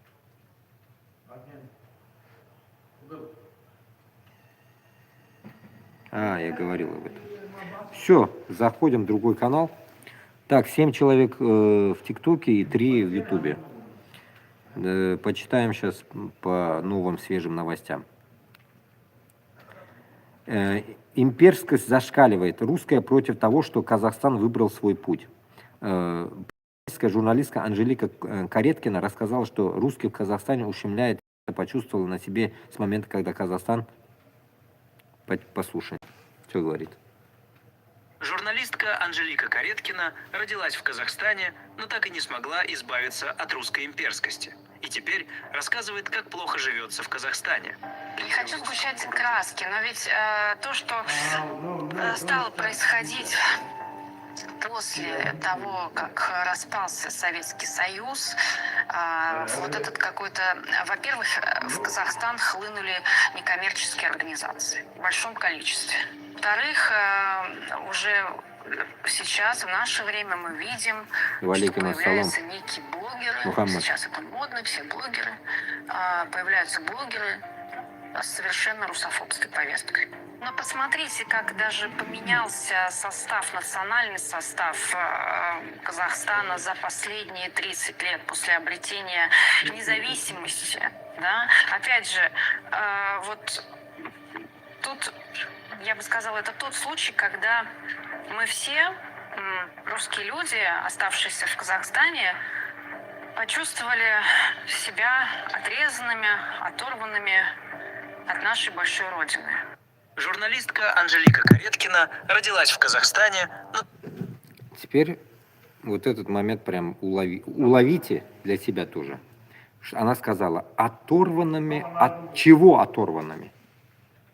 В 98 году, как вы прекрасно знаете, я переехал с Узбекистана в Башкортостан. Это наше желание было. А хули они остались? Надо было переехать. Помните, в прошлых годах я проводил эфир и говорил, такая тема вышла один раз, я говорил о тех татарах, которые обузбечились. Татары обузбечились. Такие же татары есть, заказахились. В чем проблема? Ничем, нет проблем. И об этом я прям эфир вел. И здесь то же самое. Если узкожопые эти, блядь, остались там, значит, блядь, сидите ровно на жопе, живите спокойно, блядь, не будьте нациками. Живите там, внутри, блядь. Кто вас трогает, блядь? Вот нас, альхамдулилля, нас никто не трогал. Нас никто не трогал. Ни в Узбекистане, нигде нас никто. А вот в Башкортостан приехали, как это, блядь, было, вот такая издевка, блядь. То, что мы понаехали. В Башкортостан приехали с Узбекистана, и мы чужие были там. Понимаете? И то, что она говорит, что там она чужая, значит, она ведет себя, значит, так подобающе. Значит, она не сливается. Не сливается, вот как она была свиньей, блин. Она живет как свинья. Она не хочет сливаться. А те, которые русские в Узбекистане или в Казахстане, которые слились, те, которые тиктоки везде, видите, наверное, русские, которые бишбармак готовят дома, по-казахски говорят, прикалываются там. Это слились люди. Живут нормально. Потому что у них нет нацизма внутри. А вот такие сучки едут, потом плачутся. И что от этого, блин? От этого что получается? От этого получается как раз-таки нацизм. Но тут нужно учитывать другую сторону, блядь, этой фишки, блядь. Вот таких, вот как раз-таки хорошо новую тему открыл, новая тема образовалась из той старой. Тех русских, которые, блядь, свалили из России, не просто так. Их трогать лучше не стоит. Не надо, блядь, до такой степени быть, ну, так сказать, чмырить, да, так сказать, блядь, людей. Чеченцев. Был бы я на их месте, меня, допустим, да, всех подряд, там разницы нету. Нехуй трогать, потому что люди бегут от этой, так сказать, условно, от этой, блядь, гестаповской страны, блядь. А вот таких сучек, которые живут внутри, дрочите их, отправьте их нахуй в пидорасию. Пусть она получит российский паспорт и выкинет, как говорится, в конце концов, ваш паспорт.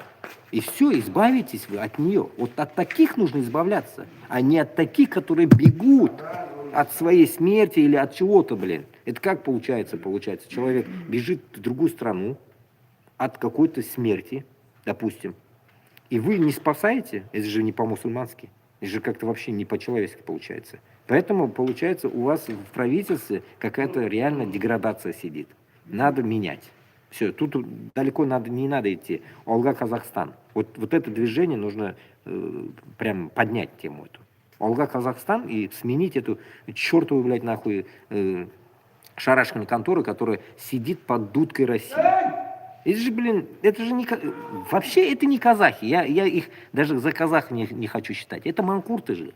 Мы это правительство, народ казахов, узбеков, кыргызов. Вот сейчас кыргыз один писал, что-то мне некрасиво писал, в мозгах делал мне.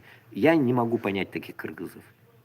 Кыргызы, которые любят своего президента. Ну вы же дураки, что ли, блин? Вы же дураки. Я не знаю, вот как можно любить Путина? Вот он мой президент, допустим, в кавычках. Как я его буду любить? Как можно любить нациста? Как можно любить убийцу? Как можно любить вообще? Я не могу понять. Вот как вы представляете, что вы плохого человека любите? Ну, любите тогда Гитлера. Он же сдох. Любите Гитлера. Почему не любите его? Шунарга Дуслар. Хотя бы нужно фильтровать людей. Убежали, значит, им плохо. Убежали они в Грузию, в Армению убежали. Армения чуть не выдала, помните, в прошлых годах. Потом Грузия что-то там мудрила, мозга делала.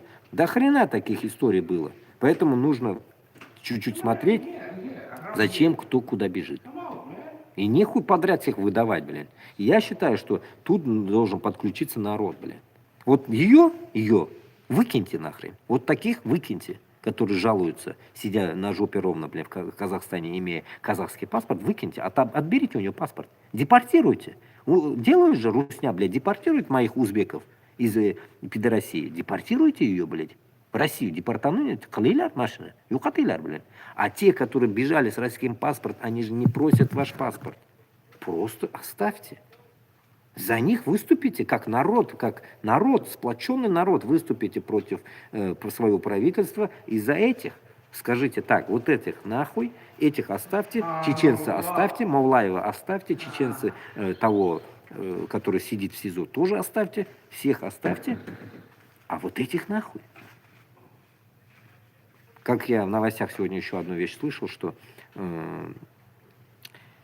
в одно время очень много с Туркменистана, с Каракалпакстана бежали к вам. То же самое было. Казахи их вначале не выдавали, потом начали выдавать. Потом скандал, потом короче, война и мир. И сейчас вот постоянно же комментарии ко мне тоже лезут иногда. Каракалпаки пишут, что казахи выдали каракалпаков. Понимаете, вот зачем так делать? Это же какой-то двойные стандарты получается. Поэтому получается этот манкурский, аппарат Казахстана, Узбекистана, Кыргызстана, Таджикистана, он под Москвой. Это миллион раз уже даже доказывать не надо. Это вот как раз те доказательства, как оно работает на самом деле. И если ты бежишь в Казахстан за спасением, значит, ты должен получить это спасение. Плюс эти люди не бегут, чтобы у вас быть беженцами. Они едут своими деньгами. В Казахстане тоже нету такой позиции в Узбекистане, чтобы ты пришел и тебе дают тут в месяц 200 евро, 300 евро. Это Европа только выдает так. У вас нет такого. И живут люди за свой счет, релоканты. Как-то надо учитывать эту сторону тоже. Я вам говорю, я топлю за честность. Если мы честны, давайте, Туғанлар, будем честными, не будем лицемерить. Пидорасов отправляйте, хороших оставьте. Урыс баламы, башка баламы. Вот здесь тоже русские есть. Я же говорю, один хороший, другой плохой, мне похуй.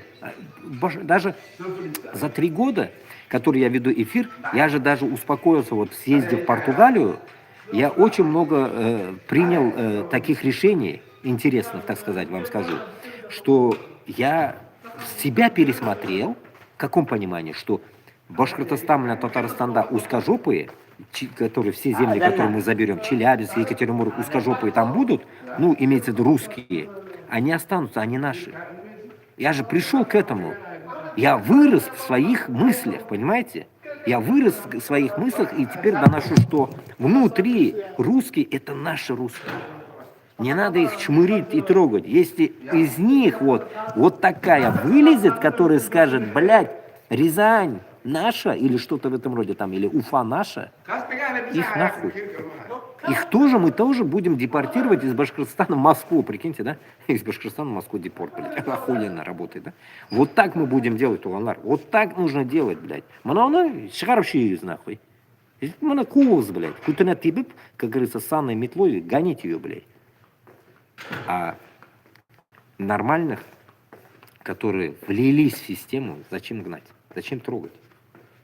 Само собой, мы, как вспоминаем, вот в комментариях я сейчас вспомнил, узбеки очень много написали, типа, когда узбека крестанули, ребенка крестанули в Казани, уму непостижимо, да, ведь вот. Это сопустительство, или как это, распустительство называется, это татарского народа. Это косяк к татарам. Вот я же вам предъявил, татары казанские, блин. Вы что, дебилы, что ли? Как можно, ребенка узбека отдать вашей, получается, откуда его они нашли, я не знаю, Саратова, или откуда этого ребенка они откопали? Узбека, получается, и 7 детей, и 2 забрали дагестанцы, 2 забрали дагестанцы, пацанов, вроде бы, и одного пацана этот крестоносец забрал. Но это же уму непостижимо. Қоя онда татарлар қарап тұра. Шунда нәрсе айтып білмей мені, тілегіз жоқ міне, блядь. До такой степени обрусели, что ли, вы, блядь? Или куркасызмы? Шунда айтып болмаймын, муллалар, мәшіттен, мұсылманлар, конце концов, кішілер айта алмаймын, бұл бит үзбек малайы, не жегенде оны, блядь, крестовать еткенлер. Оны бит тұтып тұрып Өзбекстанға жіберге. Как можно вообще присвоить ребенка чужого, забрать его к чертям собачьим куда-то, блядь, крестанутую семью узбека и крестануть, блядь? Да хоть мать русская, разницы нету. Разницы нету, блядь. Какая у него мать там или отец, разницы нету. Как можно просто взять узбека, крестануть, блядь? Он же узбек, блядь.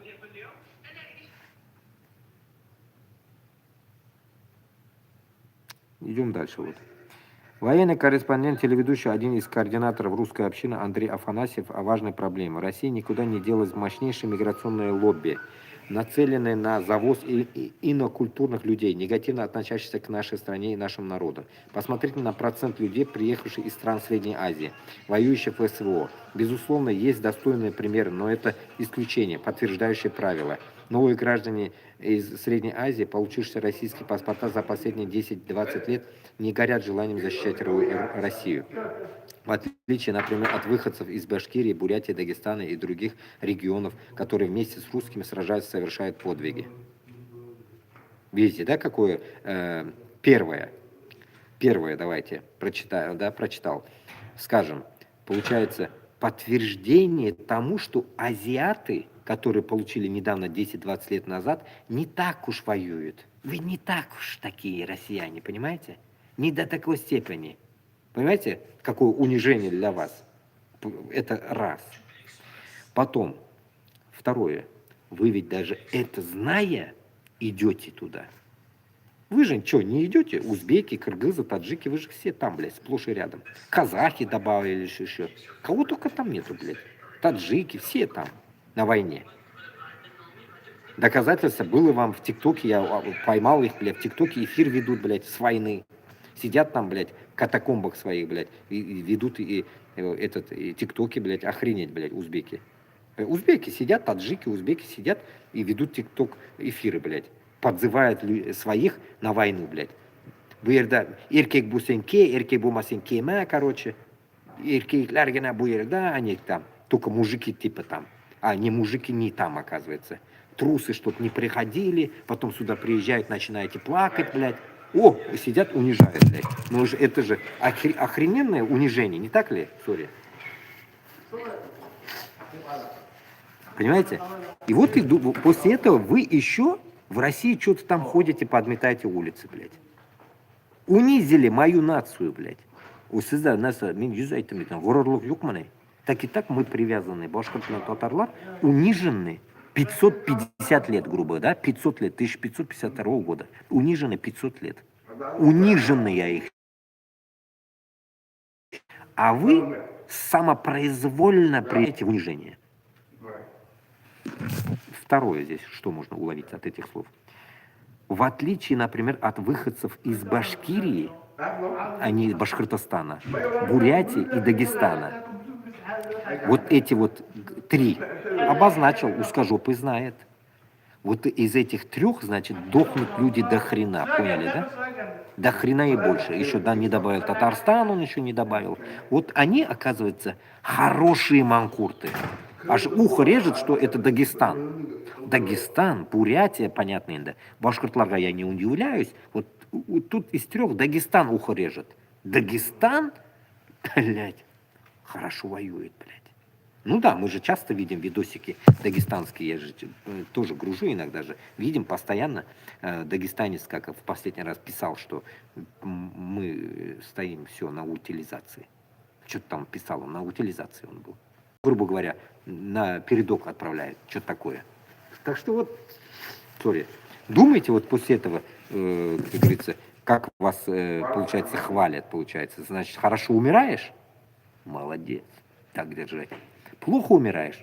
Херовая нация, очень херовые русские. Херовые русские дагестанцы. Херовые русские буряты, блин, и башкирты, и татары. Так что вот пипец. Русская община прямым текстом говорит, что узбеки и таджики умные и не хотят умирать за Россию на войне. А вот башкиры, буряты и народы Дагестана, наоборот, с удовольствием и радостью умирает за русских. Вот как сформулировал Руслан Габбасов. Это я тоже себе закину в телегу. Ну, удивительно сказано, да? Получается, значит, хорошие вы манкурты, россияне, вы хорошие манкурты, а те азиаты еще не заманкуртились до такой степени. Они чисто едут, те, которые в ТикТоке, едут за деньгами. Денег они подрубить решили, как говорится. А авось, блядь, не умру, блядь, нахуй. И деньги будут. А вдруг сдохну, блядь, подумают, еще 5 лямов семья получит, блядь. А может и не получишь, потому что ты чурка, блядь. Кому ты нахуй сдался, блядь? Тебя и не найти потом. Ты и 200 не получаешь, по идее, блядь. Короче, вот шундыхаль, дуслар, блядь. Короче, без дураков, блядь, жизнь не пошла бы, наверное. Дураки нужны всегда. Ну идите, дохните, чё уж, блядь. Чё вас уже защищать? Уже 4 года дохните, блядь. Уж мы заебались вас защищать, по идее, блядь. Дохните, как в тот раз, помните, я говорил, тюремщики дохнут, блядь. На том эфире я вам говорил. Тюремщики дохнут. Ну и дохните себе, хватит, ну нормально, молодцы. Чё, очищается, блядь, Россия. Как говорится, больше кислорода будет. Нормально, нормально. Как говорится, и земля задышит, как говорится, кровушкой свежей. Так, нейросети теперь могут арендовать человека. Появилась фриланс-биржа Rent и Human для ИИ-агентов, где нейронка может нанять человека для выполнения задач, который не может осилить сама. Заебись, блядь. Дожили, блядь. Скоро, как говорится, блядь, нас будут нанимать, блядь, нейросеть, блядь, это GPT, блядь, чтобы мы что-то делали, блядь. Ну и полный пипец. Так, агентство Ритур сообщает, что сегодня в Аравийском море вооруженные силы США сбили беспилотник иранского режима, который приблизился к авианосцу ВМС США. Ну, там сейчас что-то будет. Ну, и пусть будет, нахуй, иншаллах, что-нибудь будет там. Пусть ебанут, блядь, по-хорошенечко по этим, блядь, белым бородочкам, нахуй, блядь. Пусть расквасят им квазимоду, блядь, ихнюю.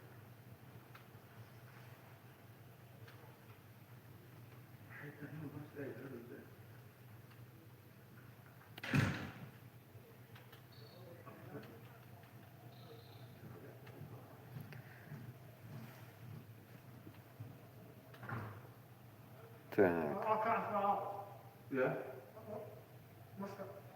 Ну, такие, много я пропускаю, тут дичь какую-то я не стану говорить, ну, читать. Так.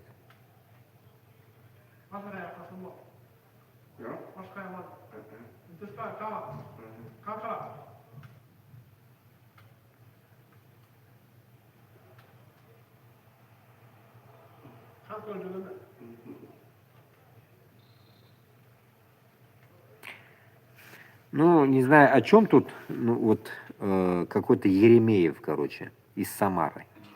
Тот день я читал вроде про него. Не стоит село без праведника. Тут вот расшифровка недавнего выступления Григория Еремеева в Самарской думе появилась. Лучше один раз прочитать, чем 10 раз услышать. Григорий Еремеев, представителя внепарламентской демократической партии России, с трибуны. Деньги, необходимые для обещанной выплаты гражданам от государства за использование природных ресурсов в России, уходят на войну 18 триллионов рублей приблизительно каждый год. Один день проведения СВО обходится нашему государству от 500 миллионов до 1 миллиарда долларов. Охренеть, блядь. Новые темы. То есть 100 миллиардов рублей ежедневно, 100 миллиардов, блядь, вкуриваете, нет, блядь, миллиардов, блядь, ой, блядь. Ежедневно или 30 триллионов рублей ежегодно дальнейшее продолжение гибридной войны ведет к моральной деградации участников конфликта и в целом нации. Депутаты должны разделить с Путиным ответственность за провал СВО. Депутатам надо признать свою вину за провал СВО, поскольку в течение 4 лет они находятся в структуре федеральной государственной власти. Надо разделить ответственность с Путиным за провал СВО. Надо предложить Путину остановить в течение 10-30 дней военные действия в Украине с одностороннем порядке и направить освобождающие денежные ресурсы в кошельки граждан России. А самое главное, надо приостановить исполнение своих депутатских полномочий работы губернской думы до прекращения. Несколько депутатов хором. Регламент. Григорий Еремеев. Еще только 1 минуту. Марина Антимонова. Первая заместительница председателя Самарской губернской думы. Мы против, мы против. Екатерина Кузьмичева, заместительница председателя Самарской губернской думы. В этом выступлении прослеживаются признаки уголовного преступления. Совершенно правильно поступило предложение направить стенограмму заседания в следственные органы. А я ведь вас раньше уважал, Григорий Николаевич. Ведь вы одной из депутатов Самарской губернской думы вывели на чистую воду. Продали все, что у вас было, даже свое жилье, чтобы судиться и доказать, что он не имеет даже среднего образования. Не то, что высшего и кандидатской степени, но вы будто не знаете, в каком пространстве живете. В следующем созыве будет 2/3 участников специальной военной операции. Это точно, потому что люди будут за них голосовать. Такое впечатление, что Еремеев слушает только вражеские голоса и не слушает то, что говорит народ. Но большинство народа поддерживает специальную военную операцию, хотя у нас очень много врагов внутри. Есть пятая колонна. Кудаков Павел, участник регионального проекта «Школа героев». Необходимо самые строгие меры предпринять, чтобы этот выступающий далеко не ушел. Что-то мне подсказывает, подобная подрывная акция была спланирована с точки зрения того, чтобы дискредитировать работу Самарской губернской думы в целом. Давайте поблагодарим действующий президентский курс, поскольку я участвовал в боевых действиях в Курской области, за то, что мы в данный момент с вами участвуем в заседании не из подвала, из окопа или из бомбоубежища, с еле пляшущим интернетом, а находимся здесь, в этом прекрасном зале. Он знал, на что идет герой. На фото 60-летний Григорий Еремеев. Ну, чуть-чуть я понял, но до хрена не понял. Короче, этот чувак, мне кажется, где-то в трибуне ляпнул что-то такое, блядь, что его вроде бы, блядь, хотят за жопу взять. Или что-то в этом роде, блядь. Пока вот как-то так. Но самое интересное, что столько бабла здесь уходит, блядь, вот это я услышал, да, понял, что, блин, когда-то, 1 год уже, в прошлом году тоже говорили же, сколько в день уходит, блин, не помню сколько. Короче говоря, до уходит. Теперь мысль появилась у меня тут. Понятно, это все понятно, кто-то что-то, блин, какую-то правду сказал, как будто правду, так сказать, да? И все, ему, конечно, наверное, будет пизда всему этому Еремееву, блин. Его, наверное, засунут, засадят, на кол, короче, посадят или что, я не знаю, короче. Суть пока не ясна. Результата нету. И вот, что я хотел сказать здесь. Вот прикиньте, столько бабла уходит, столько вот это уходит, да, ведь? И тут мысль появилась у меня, как пока читал этот текст. Прикиньте, Путин-то сдохнет. Прикиньте, вот Путин, как бы он уже как бы сдох, да, его как бы, ну, бабаин, да, уже все, да, ведь. И прикиньте, он столько протранжирил денег, вот прям цифры аж меня охренел, 18 триллионов, да, допустим, он тратит, истратил, до сих пор тратит. И как бы он сытый, он, грубо говоря, одной ногой в могиле, завтра он сдохнет, и все. Чьи бабки горят, чьи люди умирают, блядь, ему похрен. Просто этому царьку долбанному вообще похрен на все, блин. Просто это игра, понимаете, блин. И в эту игру, получается, наши вот эти манкурты влезли. Вот это вы не просто, вот поймите вот с этой точки зрения. Вот ему вообще пофиг на всю Россию. Ему просто принципиально, вот прикиньте, вы играете в какой-то Counter-Strike, блин, и вы хотите просто дойти до какой-то цели, допустим, какая-то вышка там, надо его взять, допустим, вот любил я игру Far Cry, вот это Far Cry, или как называется, эту игру, допустим, до этого Far Cry вам, там игра на острове, допустим, у него задача, блин, раздолбать, допустим, каких-то китайские, нахуй, какой-то завод там, они выпускают какое-то химоружие. Все, это цель.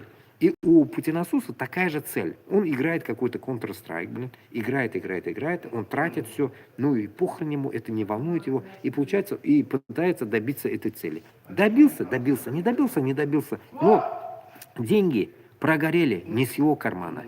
Люди сдохли не его, да у него и людей-то нету, блин, он один. И что? Ничего. Понимаете смысл какой, блядь? Вот в это ничего вы идете умирать. Думая, что вы зарабатываете 200 тысяч кусков, блин, в месяц, и как бы вы умираете. Смысл, поняли? Логику, блин, вот нахрен идти, блин. Вот в такую, блин, кабалу нет смысла идти даже, блядь. Если ты даже хочешь заработать, но не таким макаром, блядь, зарабатывай.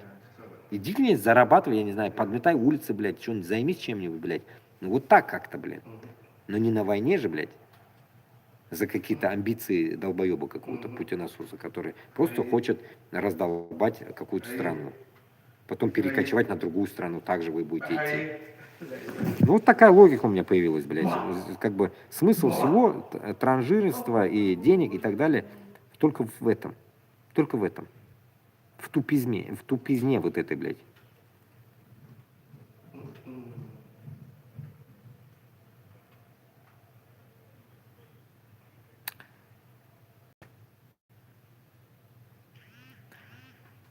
Все кроссовки Nike и Adidas в российской ТЦ оказались палью, пишут СМИ.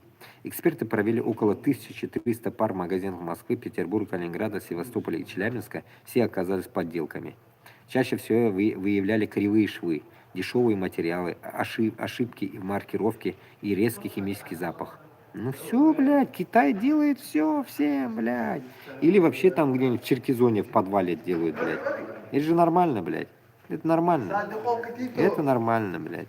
Так что, Дуслар, вы не то что, блядь, кроссовки, блядь, скоро в лаптях будете ходить, блядь. И то скажете, нормально же, блядь. Это же Путин дал, блядь. Скажете, вот так, блядь. В лаптях, нормально, дырявых, блядь.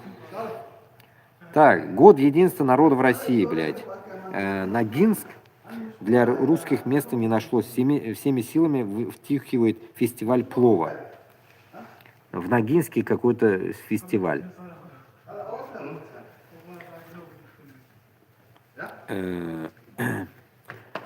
Отче наш. Комментарий от него. Господи, спаси и сохрани от нечисти этой. В Ногинске. Ногинске все узкоглазые. Ну, наверное, кыргызы там или кто там. Нечисть вы, оказывается. Ну, вы же едете туда. Ну, что, дальше будете ехать туда? Нечисть же вы. Все правильно. Я бы не хотел стоять чуханами в одном ряду. Ну, там узкожопых нет уже. Поэтому такие комментарии. Это еще чуть-чуть только. Русских на этом плакате нет, значит и нет никакой единства между тувинцем и чечленом. Скрепляющий цемент между ними – это русские. Додики во властных кабинетах почему-то об этом забывают. А, во властных кабинетах додики, оказывается, сидят, блядь. Путин и остальные все – это додики. Каким боком эти люди к России? Это вообще граждане других государств. Оказывается, другое государство, да. Ну, кыргызы, если там, я не знаю, тувинцы, другие государства, я понять не могу, да? Тувинцы, а может, с Алтая кыргызы. Тоже других государств, да? Не Россия же это. Ну да. А что, признайте? А что, узкожопые, вот узкожопые тут есть, нет? Узкожопые. Ну вот видите, вы же сами признаете, это же другая страна. Другая страна. Нахрена вы вообще забрали эту другую страну, блядь? Нахрена? Отпустите нас, башкортов, татар, блядь. Чего нас забрали-то, блядь? Чего к нам, точнее, блядь, правильно выражаться надо. Зачем к нам прилипли вы, блядь? Придурки, блядь. Зачем? Отлипните от нас, блядь, придурки, блядь. Нахрена вы нам, как говорится, сдались, блядь? Отлипните от нас, блядь. Николай пишет, чурки.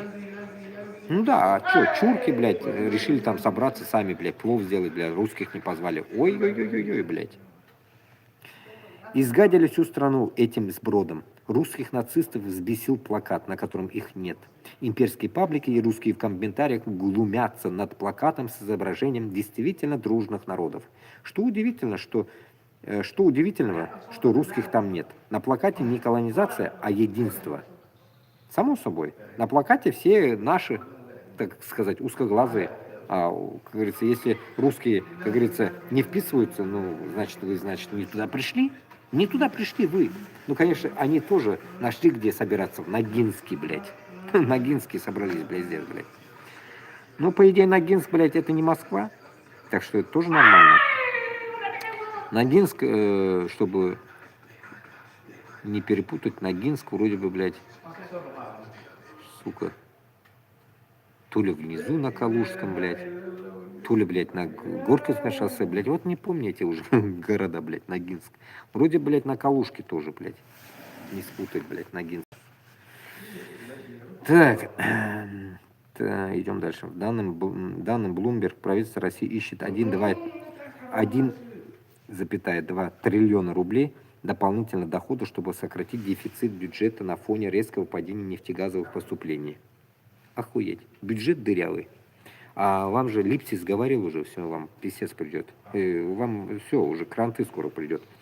Источники агентства утверждают, что в Кремле не рассчитывают на успех мирных переговоров, поэтому военные расходы в 2026 году могут превысить запланированных 12,9 триллионов рублей. Ситуацию усугубляют низкие цены на нефть Уралс, которые в январе опустились до 35 за баррель долларов. 35 долларов. При заложенных в бюджете 59 долларов. А также крепкий рубль, курс доллара ниже 80 рублей, вместо ожидаемых 92. В итоге бюджет рискует недополучить до четверти нефтегазовых доходов около 2,2 триллиона рублей. В качестве источника компенсации власти обсуждают новые меры легализацию казино с изъятием 30% выручки, экспортные пошлины на алмазы и резкое в разы повышение экологических подсборов для металлургов, золотодобытчиков и нефтегазовых компаний. Ну, нормально. Я же вам всегда говорю, Оскон районунdan, еще не районlardan соленые огурцы у бабушек собирают, там еще что-то на эти мангалы, на дроны, на хреновые, все собирают. Ну вот будете собирать. Будете собирать скоро. Снова, блядь, Башкортостан, Татарстан будет вам свои копейки, пенсии отдавать, блядь, на что-нибудь будете отдавать, блядь. Вот дожили. И вы терпите это. Понимаете? Даже тут далеко бегать не будем. Дагестан. В Дагестане же вообще люди копейки получают денег. Копейки там. Зарплата может 20 тысяч. Вот в те времена было 20 тысяч рублей зарплата. Весь Дагестан работал в Москве. Весь Дагестан, можно сказать, работал в Москве. Все пятерочки, перекрестки, все Дагестан. Все Дагестан. А Башкортостан, Татарстан все на севере. Башкортостан, Татарстан на севере. Чуть-чуть наших там есть, и все. А весь Кавказ в Москве. Потому что на Кавказе нет денег. Не говоря в Чечне. В Чечне то же самое. Потолок там 30 тысяч может. Но в Дагестане 20 почему-то. Интересно, блядь. Ну, сейчас, конечно, выросло, блин. Сейчас-то вы можете это сказать, ни хрена, сейчас не такие цены. Ну, сейчас понятно, идешь убивать 200 тысяч. 10 раз больше. Белгородская область стала лидером среди регионов России по числу изнасилований.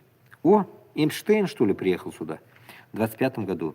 Прифронтовой Белгородской области в 25 году зарегистрировали 199 изнасилований. Регион занял первое место в России по этому показателю. Об этом пишет Верстка со ссылкой на данные МВД. Вслед за ней идет Московская область 133, Саратовская и Свердловская область 123, а также Москва 113. Число изнасилований в регионе начало увеличиваться в 2021 году, когда количество преступлений выросло в 5 раз и достигло 25.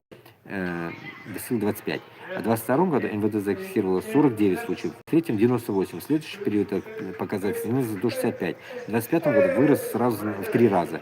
Вероятно, резкий рост числа изнасилований связан с большим числом военных на территории области. Однако для полноценного вывода этой статистики мало пишет Верстка.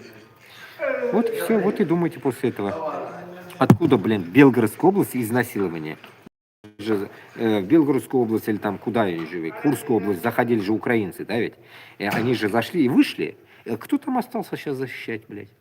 Пидорасы, узкожопые, блядь, нахуй. И вот они, нахуй, там точат свои хуи, блядь, как говорится, на ком попало, блядь. А чё? Как говорится, они же бросили своих жен, блядь. Их же жены что сказали, блядь, езжайте туда, как моя же сказала, езжай, будешь зарабатывать деньги, блядь, нахуй. Ты что, не патриот, блядь, о, ты пиздец дезертир, блядь. О, вот. Все, вот эти вот все патриоты, так сказать, оставшиеся, блядь, точат, делаешь. Такая жизнь. Так что, блядь, готовьте свои пизденки, нахуй. Побривайте, блядь, подбривайтесь, блядь, азгина болса да.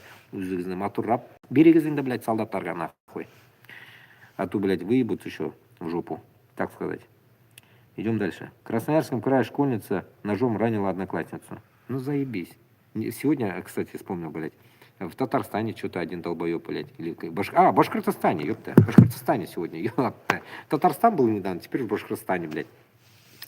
Школьник какой-то, блядь, на Менделеева, нахуй, пошел, блядь, с игрушечным автоматом в школу, блядь.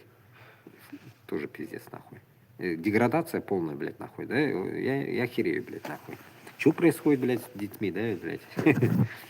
А тут вот в Красноярском крае, Краснояр, ну недалеко, блядь, от нас. В крае школьница ножом ранила одноклассницу. Это второе нападение на учебное заведение за день. В школе 4 Кижемесского района семиклассница попыталась ударить учительницу за замечание. Одноклассница заступилась и получила порез. Ее жизни ничего не угрожает. Нападавшие задержали. Что происходит в школах? Визиты СВОшников в школы уже приносят свои плоды. Ну да. Мы же вам с прошлых годов читаем, блядь, что СВОшников нехуй в школу пускать, блядь. Вы, родители, ослоебы, блядь, нахуй. Вы о чем думаете, нахуй? Нахуя вам они нужны, блядь? Забастовку делаете? Если вы, допустим, как Алсынов за гору, блядь, нахуй, вы за детей своих в школу забастовку делаете? Я же вам не призываю, как Габасов, блядь, пишите там, блядь, Азатлык, там, Алга Башкортостан, Алга Татарстан, я же вам этого не прошу. Хотя бы это сделайте, блядь, вам не доебутся до вас, что вы нацисты или что-то в этом роде, нахуй, или там против Путина вышли. Вы просто за своих детей выйдете, все школы соберитесь, по всей пидорасии, нахуй. Сколько там, блядь, школ, блядь, в Москве только, я помню, слышал, блядь, 3000, 8000 школ, блядь, в Москве только, блядь, нахуй. Вроде вот такие цифры, блядь, были там. 3000 какая-то школа, блядь, нахуй. Поэтому, исходя от этого, блядь, по всей пидорасии соберитесь, блядь, бунт сделайте, блядь. Родительский бунт, блядь. Так что тоже нормальная тема, блядь, нахуй. Если не можете революцию делать, нахуй, жопа джим-джим делает, нахуй, революцию сделайте тогда на почве, блядь, школьных вот этих деградаций, блядь, чтобы СВОшники не приезжали в школу, блядь, нахуй. Нахуя вам, блядь, урок СВОшника, блядь, нахуй. Педагог какой-то из тюрьмы, нахуй, вышел, блядь, педрила, блядь, приперся в СВО, потом кеше болган, что ли, Хотькан, потом мында сізге дәріс бере, блядь, охуенно, блядь, нахуй. Хазыр бит енді мені балаларым да шул дәрісні аладыр енді, алла. Пиздец, блядь. Ой, блядь, дичь какая-то. Ну чё, могу показать. Вот так. Ну, сидят вон. Нож вот здесь.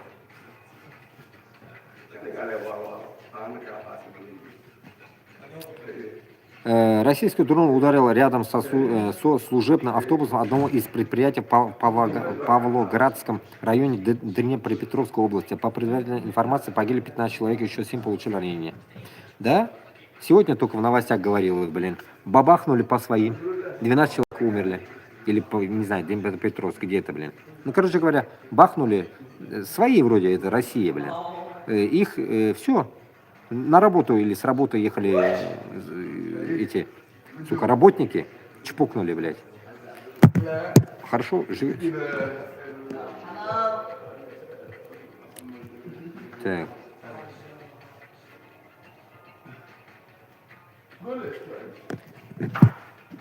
Блокадники. Почитаем про блокадников. Что скажет? Блокадники в своих воспоминаниях рассказывали, что холод был не менее страшным испытанием, чем голод. Ну да, детей жрали, людей жрали. Мы же это, блядь, не просто даже знаем, блядь. Холодно было всегда. Согреться было невозможно. Месяцами температуры в квартирах опускались ниже нуля. Вода замерзала. Это о чем они говорят? Сори, да? Что-то ояхтолда, блядь. Билдетолда, блядь. Сяду так, чуть, окей. Согреться было невозможно, месяцами температура в квартирах опускалась ниже нуля, вода замерзала, а стены покрывались инеем, вынуждая людей спать в одежде, укрываясь всем, что было в доме. Из-за прекращения подачи электроэнергии и тепла квартиры превратились в ледяные склепы. Люди сжигали все, что могло гореть. Мебель, книги, деревянное перекрытие, чтобы хоть немного согреться. Всего лишь 3% ленинградцев погибло от бомбежек, остальные 97% от голода и холода. Помню, как советские книжки про блокаду проклинали проклятых фашистов, прицельно бомбивших электростанции и напорные станции. А теперь кого проклинать надо, а? Узкожопые мрази, а? Кого сейчас вы проклинать-то будете, блядь? Путина? Почему вы не проклинаете, блядь? Вот это же то же самое, Гитлер-Путлер, блядь, одинаковый получился, блядь. Почему вы, ублюдки, блядь, долбите по Киеву, по Харькову, блядь? Там люди... Зима есть еще, да? Я даже вот одетый сижу, блядь, хоть и в другой стране, я сижу одетый. А какого черта вы, блядь, зимой херачите, блядь? А получается, нахуй, таким образом вы нацистов выжимаете, что ли? Где там нацисты, блядь? Родители, дети с детьми, блядь, семьи, блядь, в домах, блядь. Где там нацисты? Где они там спрятались, нацисты? Я не могу понять, блядь. Где в Украине люди прячут нацистов, блядь? Объясните мне, блядь, нахуй. Сука, я просто херею, блядь, нахуй. Женевские конвенции категорически запрещают умышленные нападения на гражданское население, мирных жителей, их дома, медицинские объекты и критические инфраструктуры не могут быть целями атак. Бомбежка электростанции является тяжелейшим военным преступлением. Тут тоже остановимся. Эй, и Женевская конвенция, вы тоже пидорасы, нахуй. Вот смотрите, лицемерие, показывается, оно же во всем, не только, блядь, в том, что, блядь, оно не работает вообще. Оно не работает вообще, понятно, блядь. Расскажу о своей истории, блядь. НАТО находится в Брюсселе. Я 1 год приехал, блядь, в Брюссель. Приехал, блядь, и сказал, блядь, мне нужна защита. Находившийся в этой стране, блядь, Брюсселе НАТО, меня берет, нахуй, вышвыряет, нахуй, обратно, блядь, откуда я приехал, в Хорватию. Представляете, блядь? И как вы думаете, блядь, нахуй, кто после этого этот народ, блядь? Лицемер, блядь. Лицемер, который, блядь, нахуй, не отвечает своим законам, блядь. Что вы после этого хотите, блядь? Что может эта Женевская конвенция сказать, блядь? Блядь, Путину, блядь, не бомби, что ли? Что вы можете предъявить, блядь? Это вот европейским, блядь, всем странам, это я вопрос задаю, блядь. Что вы можете предъявить, нахуй? Нихуя, блядь. Нихуя вы не можете предъявить. Поэтому вы и прикрываетесь Украиной сейчас. Не было бы Украины, была бы Польша. Потом, блядь, нахуй, Германия. Потом, блядь, нахуй, Франция. Потом уже и до Брюсселя дошли бы. Как вам такой расклад, блядь, нахуй? Если вы дальше будете вот так, блядь, сиськи мять нахрен, вот так и будет, блядь. Не надо, нахуй, клитор теребить, нахуй, у Путина, блядь. Надо, блядь, отрезать, нахуй, раз и навсегда, блядь. Понимаете? В Украине сейчас очень холодно, 1000 домов вымерзают. А знаете почему? Потому что российская армия ведет себя как фашисты. Говорят, что вы сейчас про Холодомор шутите, да? Над Голодомором вы в своих ресторанах уже насмеялись. Никому больше не рассказывайте про ужасы блокады и прошлом, потому что вы поступаете точно так же настоящим. Вы воюете с людьми, которые не хотят жить под фашистами. Вы претерпелись, а вот они не хотят жить с вами в одной стране. И я их прекрасно понимаю. Я тоже не хочу жить с вами в одной стране, потому что вы фашисты. Дмитрий Чернышев написал это. Еще добавлю. Яхудам, блядь, евреям тоже относятся то же самое. Вы, пидорасы, холокосту ебучие, нахуй. Холокостоебы, блядь. Слушайте меня внимательно. Вы, мрази, нахуй. Своим холокостом, нахуй. Не тыкайте, нахуй, везде, блядь. Все мозг выебали, нахуй, своим холокостом, блядь, нахуй. Вот, блядь, ваш. Вот ваш, блядь, холокост 21 века, нахуй. А то, что, блядь, Гитлер вас ебал, нахуй, ну и хуй с вами, блядь. Мрази, блядь. Сейчас вы то же самое сделали, блядь, с Палестиной. Вот ваши, блядь, двойные стандарты. Сейчас у вас происходит то же самое, блядь, в Украине. У вас, блядь, украинцев, настоящих, хохлов вот этих, блядь, тоже, которые в лаптях родились, вас, блядь, только так под мясо спускают, под путинскую мясорубку. Только так, блядь. А евреи сидят, смотрят, ебалом щелкают, нахуй. Семечки жрут, нахуй, блядь. С волосиками своими, блядь. Вот и все, блядь. Вы все передохнете, вместо вас придут, нахуй, вот эти ебучие, нахуй, обезьяны, блядь. Еврейские, блядь. Сионистские, блядь. И все, и они возьмут, нахуй, ваши земли. И все, и вас нету. И вы там останетесь чуть-чуть, блядь, чтобы полы мыть им, блядь, нахуй, сосать у них, блядь. Вы останетесь чуть-чуть там, блядь. Вот чтобы избежать этого, нахуй, чтобы остался, блядь, хозяином этой ебучей, нахуй, страны, блядь, украинец, блядь, нужно делать это, блядь. Делать нужно, а не под Зеленским, нахуй, плясать, блядь. А делать я вам всегда, блядь, говорю, во всех эфирах напоминаю, блядь. Помочь нахрен всем, блядь, регионам, блядь, этой пидорасии, помочь нам всем, блядь, чтобы мы собрались и бахнули по Москве. Только так, блядь. Если мы не будем ебашить по Москве, вы не можете. Вы только сися мятинем занимаетесь, блядь. Мнете сиськи, блядь, чужие, блядь, только. И все. И не долбите по Москве. И так и будет, блядь, нахуй. Холодомор, блядь, будет не то, что там Киев и так далее, блядь. Каждый город будет попадать под раздачу. Так что Украина небольшая, блядь. Это не Россия, блядь. Как один украинец сказал. слон напал на мошку, или мошка на слон, блядь. Мошка на слон, и слон на мошку, как говорится, мошка пошла против слона, блядь. Ну, так и получается, блядь.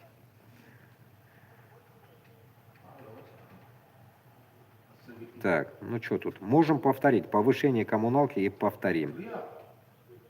Давайте вот. Послушаем. Коммуналку в 26-м году обещают поднять дважды, сейчас и осенью. И уже первые обновленные платежки шокируют народ. Я просто офигела от коммуналки за январь 26-го. У меня в Волгограде за месяц вышло почти 19 тысяч. А у вас сколько вышло? Напишите свой город и сумму за январь. Женщине в комментариях активно пишут, сколько им обошлась коммуналка. И везде непонимание, как до такого дошло. Это уже превратилось... Пиздец, нахуй. Даже здесь таких цен, так сказать, может, нету, блядь. Ну, есть за свет, там, если свет жгешь, блядь, человек платил за свет, блядь, ну, не за коммуналку всю. Можем повторить. Повышение коммуналки и повторим. Отопление 8 тысяч чем-то пришло. Отопление только. У нее тут видно. И остальное. Отопление. А раньше за трехкомнатную мы вот платили, блядь, грубо говоря, 3-5 тысяч. 5 тысяч потолок, блядь. 5, 3, 4, ну не 19 тысяч, блядь, нахуй. В Москве. В 2026 году коммуналка поднимут дважды. Сначала аккуратно, потом по-настоящему, уже после выборов. Но уже первая платежка в этом году ввергла людей в ступор. Доходы, как обычно, остались те же, а счета внезапно подросли. Сначала проверяют, сколько мы выдержим, а потом выставляют окончательный счет. Заебись, живете, блядь, нахуй. Зарплата в Башкортостане 30 тысяч рублей. Из них ты отдаешь 19 тысяч. Заебись, блядь. И что, 11 тысяч, блядь, на жрачку, что ли, должно хватить, блядь? Если в магазине, блядь, 100 грамм печенья 50 рублей, блядь. Как мясо, блядь. Килограмм мяса там 500 говорили мне в Башкортостане. Значит, мясо 1000 сейчас, что ли, стоит? Охуеть, блядь. Дожили, блядь. Привет из детского сада товарища Эпштейна, блядь. Ну что, нормально, блядь? Этот ушлепок с девочками. Что, подросли уже, что ли? Или тоже такие же маленькие? Эх, рыжий, блядь, рыжий Трамп, блядь. Чпокал этих, блядь, детей. Ой, блядь, астагфируллах.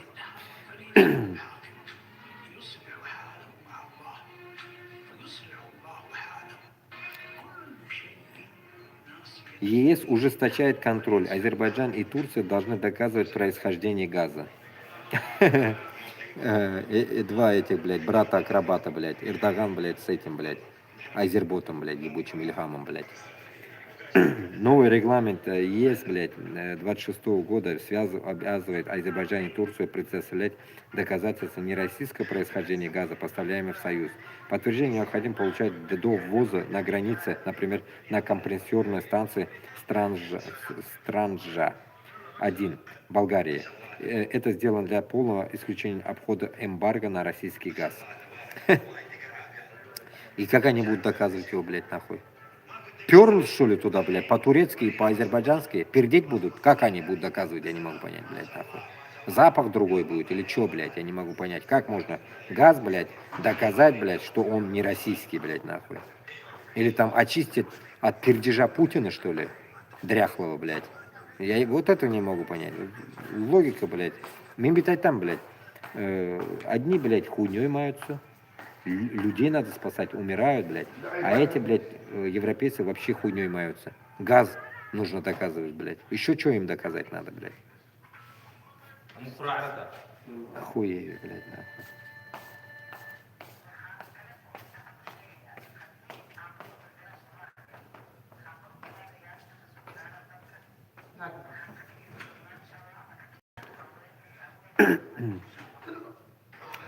В Москве люди вышли на митинг, но есть нюанс.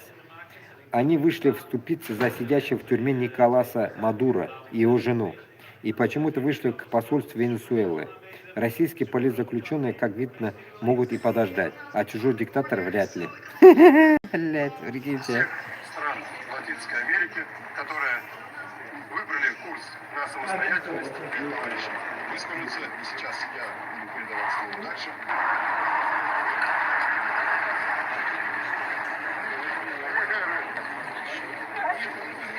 Ебанутый, блядь. К участникам нашей встречи большая просьба соблюдать общественный порядок, обеспечить всех стран Латинской Америки, которые выбрали курс на самостоятельность. Все Латинской Америки, которые выбрали курс, блядь. А Россия что, курс это не выбрала, а? Узкожопые, вот вам вопрос, блядь. А чё ж вы-то, блядь, не хотите свой курс выбрать, блядь, отцепиться от нас, блядь? Вам тоже касается? Вы же прицепились, как клещ, блядь, к нашим, блядь. Понимаете? Теперь буду высказываться вот таким образом, блядь. Я не забуду эту мысль. Всегда буду так долбить вас, блядь. Крысеныши, блядь, вы присосались к нашим землям, блядь. Начиная с Эрзя Мокши, заканчивая, блядь, Сахалина. Вы присосались к нам, блядь. Не мы к вам. Вы к нам пришли, дебилы, блядь. И вам уходить.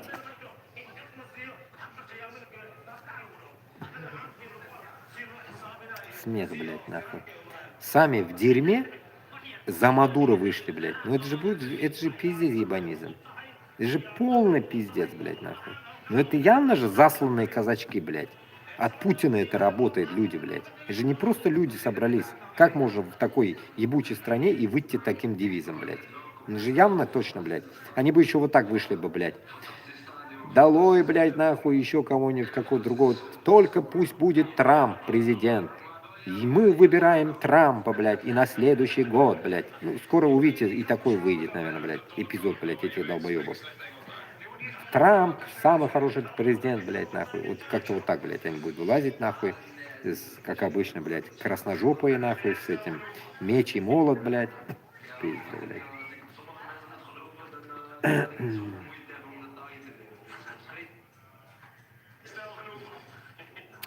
Вот Башкортостан. Батыр Талпар пишет. Бюджетные деньги Хабиров направляет в какой-то малоизвестный в Башкортостане красный луч. Вместо того, чтобы ремонтировать республиканские медучреждения.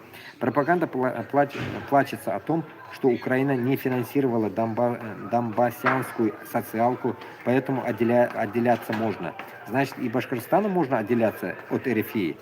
Факт-чекинг по-башкирски обосновал и дал рецепт для отделения. Хабиров подтвердил фактами. Понимаете? Пропаганда плачется о том, что Украина не финансировала донбасскую социалку, блядь. Донбасскую социалку, значит, Украина должна финансировать, а захватить должны и использовать это пидорасы, блядь. Москва. Логика. Получается, и у нас то же самое. Донбассянскую социалку, поэтому отделяться можно. Значит, и Башкортостану можно отделяться от РФИ. Мы же не получили, блядь, нахуй, от вас, блядь, денег, от Москвы, получается. Недофинансирование, блядь, идет. Ну все, давайте нахуй, блядь. Съебитесь нахуй. Москвичи, нахуй, съебитесь нахуй от нас, блядь. Отцепитесь от нас, блядь. Чего вы пристали к нам, блядь?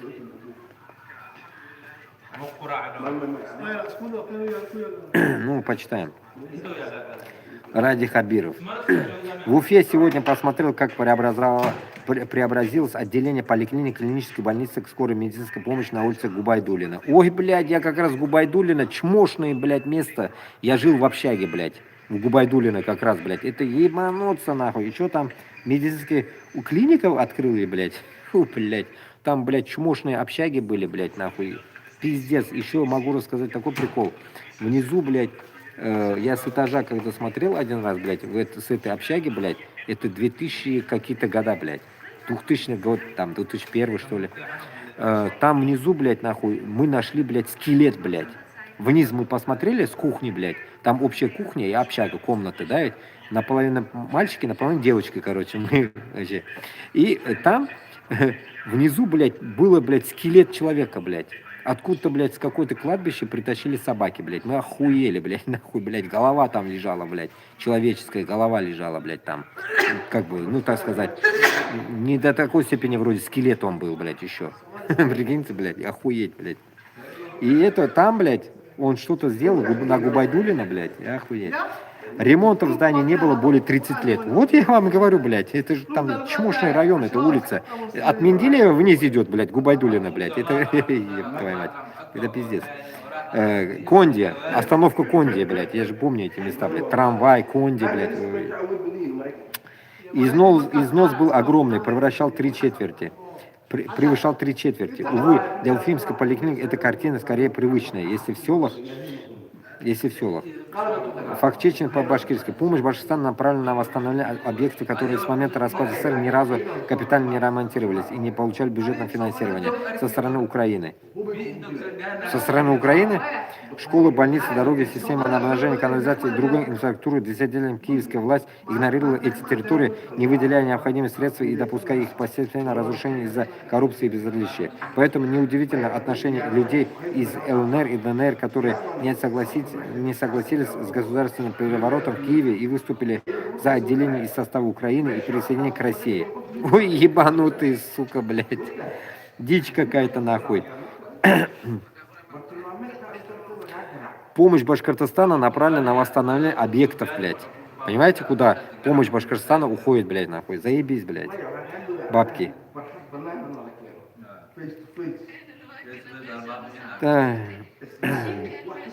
Идем дальше. Эпштейн объездил пол России и искал девушек для секс-вечеринок во всех крупных городах. Москва упоминается в файлах Эпштейна почти 10 тысяч раз, блядь. Какие города? Какие российские города упоминаются в файлах Эпштейна, блядь? Карты, блядь. Тут карта. Я почитаю карту. Санкт-Петербург, Москва, Нижний Новгород, Краснодар, Ставрополь, Краснодар, Челябинск, Екатеринбург, Казань, Самара, Ульяновск, Саратов, Омск, Екатеринбург, Новосибирск, Красноярск, Иркутск, Владивосток, Хабаровск. Эпштейн везде был. Понимаете? Везде, блядь. Ему, получается, другие страны уже не искал, а здесь же, как бы, так сказать, ассортимент, блядь. 189 наций, да, или 179 наций. Ассортимент, блядь. Вот тебе и на, блядь. Включены города с населением более 500 тысяч человек по данным на 1 января 2025 года. Эпштейн лично приезжал в город, или ее помощник покупали билеты или бронировали отели для кого-то по его поручению. Это зеленый, это Ростов-на-Дону и Екатеринбург. Желтый, Эпштейн или ее помощник общались с девушками, которые родились или жили в этих городах. И красное, и то, и другое, короче. Вот тебе и на, блядь. РБК оттуда взято.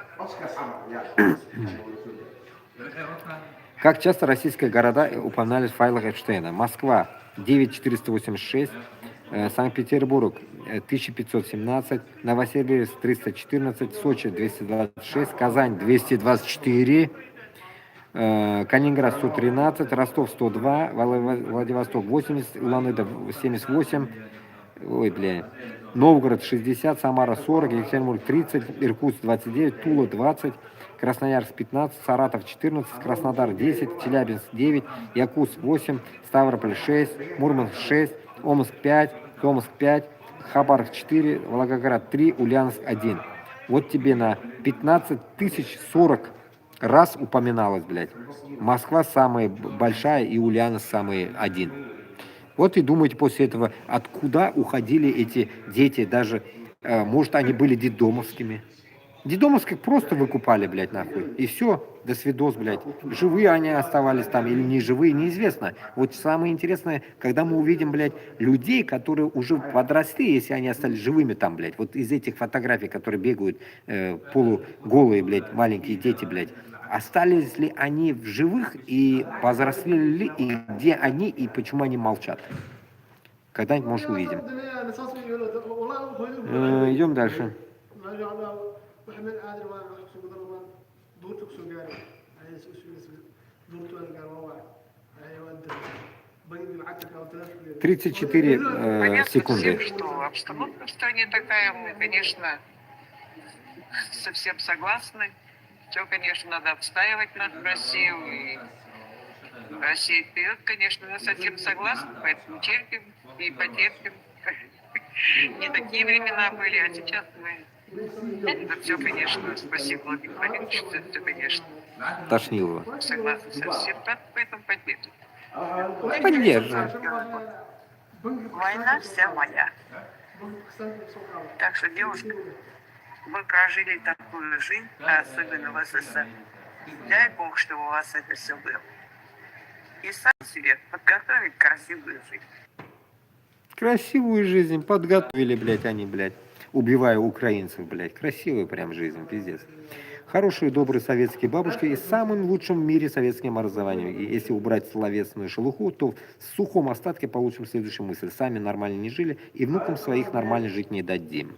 Да, конечно, блядь. Нахуй им внуки, блядь. Они живы, блядь. Внуки-то чем, блядь? Они же коммуняги, блядь. А в плане потерпеть немножко, и то вполне допускаю, что они это говорят на полном серьезе. Понятно, что все мы под Богом ходим, но чисто психологически проще рассуждать о терпении, когда всю жизнь уже прожил. И да, еще одно подтверждение, что глубинному русскому народу ничуть не жаль ни детей, ни тем более внуков. Конечно, блядь. Я же говорю, блядь, это люди гестаповских времен, блядь, нахуй. Гестаповские люди, что они могли бы делать? Благодарю, всем салам. Гестаповские люди, они, блядь, такие будут, блядь. Я порой, знаете, я вам прикол скажу, блядь. Расскажу интересные моменты своих даже бабушек, блядь. Вот вам прикол расскажу, вы охуеете просто. Вот в своих бабушках я как бы плохого ничего не видел, плохого. Но я увидел, знаете что, когда человек, когда взрослый, ну вот как бабушка становится, там, грубо говоря, по 70-80 лет, им становится все похрен, блядь. Вот реально им было похрен, блядь, все. Какой ты, чё ты, блядь.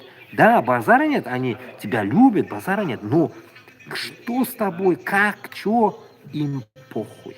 Вот вообще, блядь, нахуй. Вот реально я вам говорю, блядь, вот они были такими, блядь. Прикиньте, блядь, мои бабушки, я же дедушек как бы и не увидел толком. Короче говоря, бабушки были вот такие, блядь. Я это прям по моментам иногда, блядь, замечал, блядь. Им было до пизды, блядь.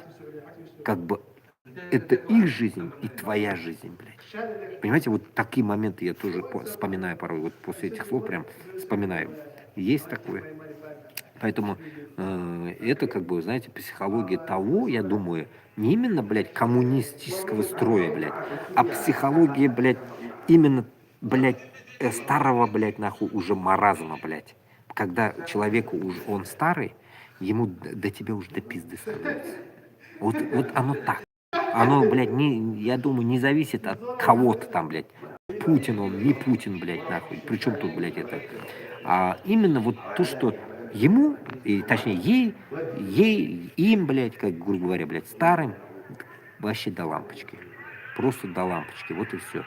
И это вы можете думать, ну, они болеют туда-сюда. Не. В трезвом состоянии, все, в трезвом состоянии люди были. Нет, просто до тебя пофиг, блядь. Просто вот, ну, как вот природа, наверное, она такая, блядь, нахрен. Это нереально изменить. Вот как-то так. Так, идем дальше. Что тут? Ну, оторвали, короче, вот этого нашего, блядь, еврейчика. Ну, давайте послушаем. Тихо и без лишнего шума допиливают новую модель мобилизации через рынок труда. Посмотрите, друзья, какой шедевр маркетинга появился на Авито.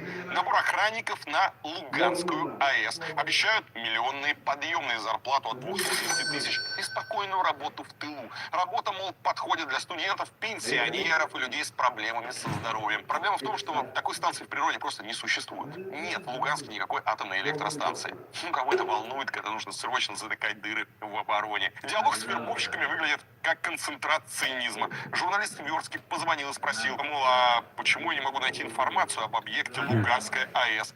В ответ вербовщица ответила, что знать вам это не обязательно, потому что идет война, и информация по многим объектам закрыта. И вообще служить вы будете там, где Родина скажет. А это может быть Курская область и все освобожденные территории, Крымский мост, и даже Запорожская АЭС, ну, конечно, Луганская, и Брянский аэропорт. И это такая тихая мобилизация через фейковые вакансии для тех, кто еще верит в сказки и просто глупый человек. Ну, потому что можно просто в голове все сложить 2 + 2 и получить ответ на вопрос, да, что это за вакансия и куда ты едешь за такие бабки.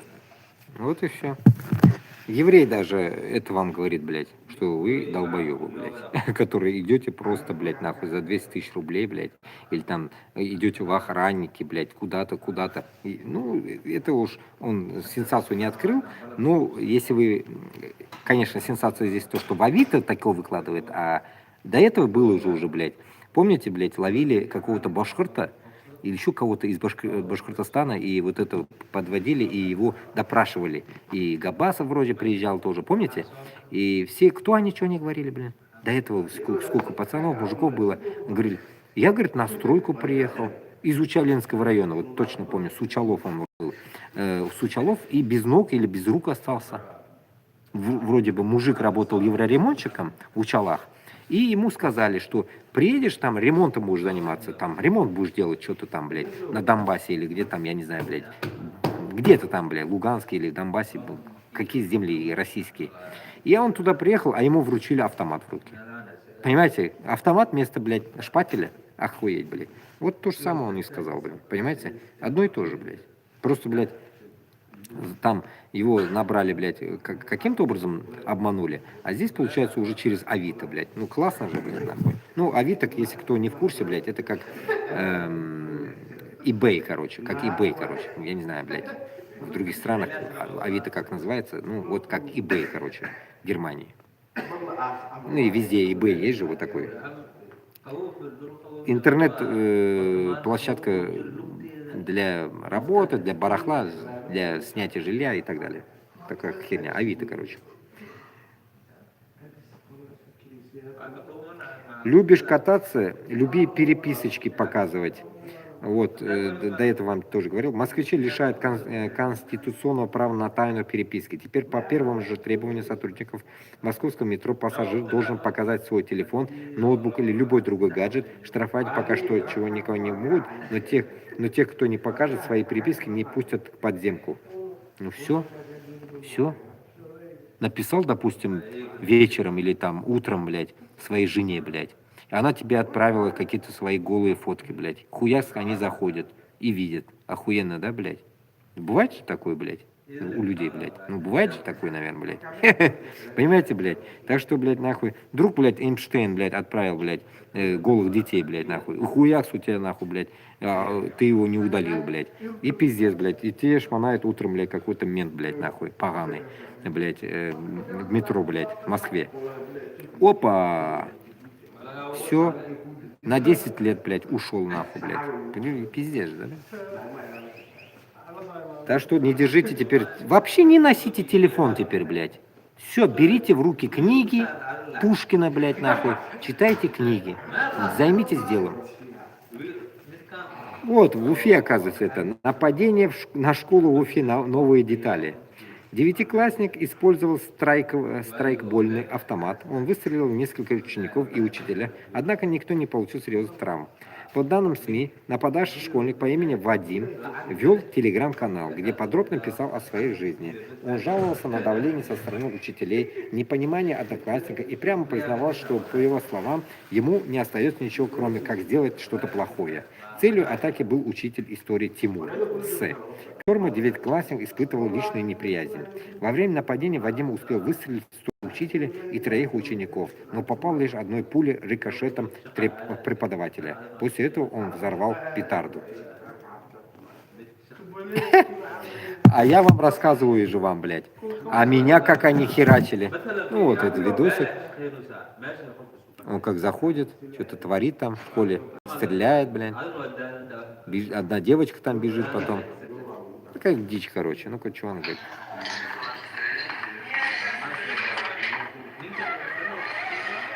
Уходи, что ли, скажешь?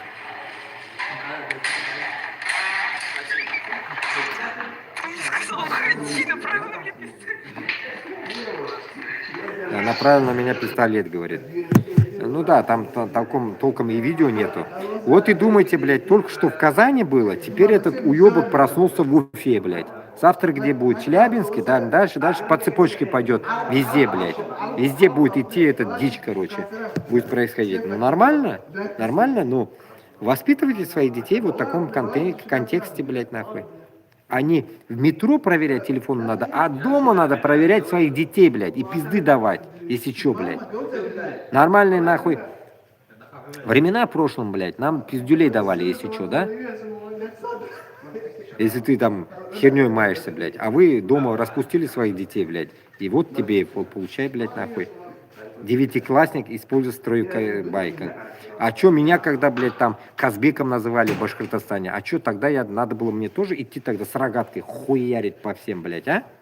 В то время меня, блядь, почему же я так тогда, блядь, голова не работала, а? Почему я не был таким долбоебом, а? Надо было тогда приходить с чем-нибудь, нахуй, резать всех, блядь. А, блядь, упустил свой шанс, а? Сука, блядь. Надо было ебашить тогда всех сразу. Тогда бы сразу, блядь, заткнулись бы все, да ведь? Казбеком не называли бы меня, блядь. Сука, вот молодежь, этот, 21 века, блядь. Ну, что я теперь? Не то, что я, блядь. Так, официальный комментарий МВД Башкирии. Сегодня около 11 часов дежурный часть управления МВД России по городу Уфе поступило сообщение о происшествии в городской гимназии 16. На место прибыли сотрудник полиции, Росгвардии и других экстренных служб, а также министр внутренних дел по РБ Александр Воронежский. Министр внутренних дел, блядь, Александр Воронежский, блядь. Че, уже узкожопый стал, да, блядь? Министр внутренних дел, блядь. По предварительной информации, один из учеников 9 класса гимназии номер 16 прошел на урок с пластиковым пневматическим автоматом. Он сделал несколько выстрелов в учителя и 3 одноклассников и возбрал петарду. Прибывшим сотрудником патрульно-постовой службы полиции совместно с сотрудником из Росгвардии он был задержан. Выясняется обстоятельства происшествия. Ну круто, футляр для Курая Куштау, блядь. Ну что, нормально? Ну тоже какой-то ботан, блядь, длинные волосы, блядь. Ну какой-то черт, ботан, блядь, ботан. Вот от таких тут далеко надо держаться, блядь. Вот такие бывают маньяки, блядь, носильщики, блядь, и вот всякая дичь, блядь, вот это.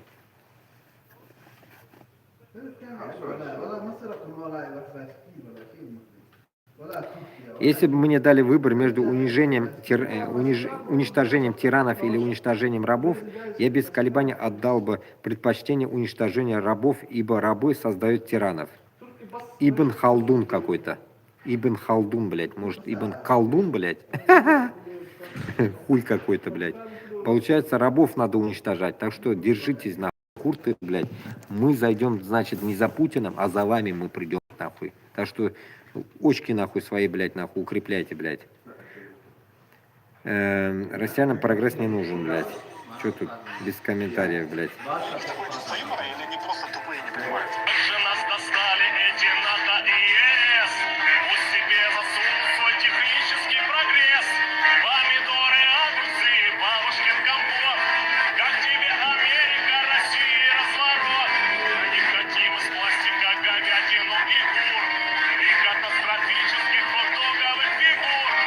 Запивает запах сырость, в лесе не жует, а никакие санкции не сломят наш народ.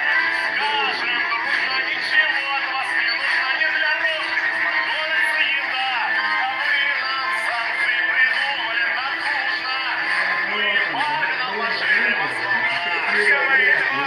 Вот тут потом говорят так, да, сейчас в народе, блядь, что он курит, блядь? Что они курят, блядь, а? Что они курят, чтобы, блядь, петь такое, что ничего не нужно, блядь, а сами потом по магазинам ищут, нахуй, Adidas, Nike, блядь, заказывают, нахуй, блядь, пришлите туда-сюда, блядь, начинают по всему миру искать, нахуй, бургеры, блядь, нахуй, начинают искать, блядь, еще какие-нибудь, блядь, фиксиков, нахуй, или еще что-то, блядь. Все это дичь начинает искать, блядь, по всему миру, блядь, нахуй. А чё ж тогда, блядь, вы поете такие, на самом деле, песенки ебанутые, блядь, нахуй. Ну надо же, блядь, в пропагандонских каналах ОРТ, блядь, нахуй, петь такие песни, блядь. Пиздец, нахуй, дичь какая-то.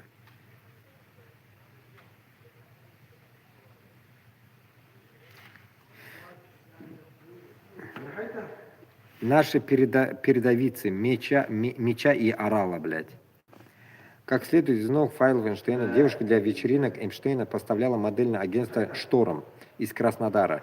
Агентство также участвовало в организации церемонии открытия Олимпиады в Сочи. О, вот оно как, блядь, Краснодарчик, а? Красножопки, блядь. Красные пёзды, блядь. Ехали, значит, Эпштейну, нахуй, на остров, блядь, да? Кайфовать хочу, кайфовать, блядь, да? Вы кайфовать ехали, да, блядь? Обезьянки маленькие, блядь. Ну да, блядь, ну чё, блядь? Окша берсам любой поедет, наверное, вот. обезьянки, бибизянки, блядь. Поехали они нахуй, блядь. Старым нахуй кошелкам нахуй, блядь, пёзы свои продавать, блядь. Заебись, хули, блядь. Ну-ка. Ну, явно, блядь, какие-то, блядь. Ну, тут, конечно, постарше они, не как те дети, блядь. Это чуть постарше, ну, значит, блядь, уже это как бы реальная проституция, блядь, нахуй. Те мелкие уже, блядь, дети как-то было вообще ужас. Кто какой?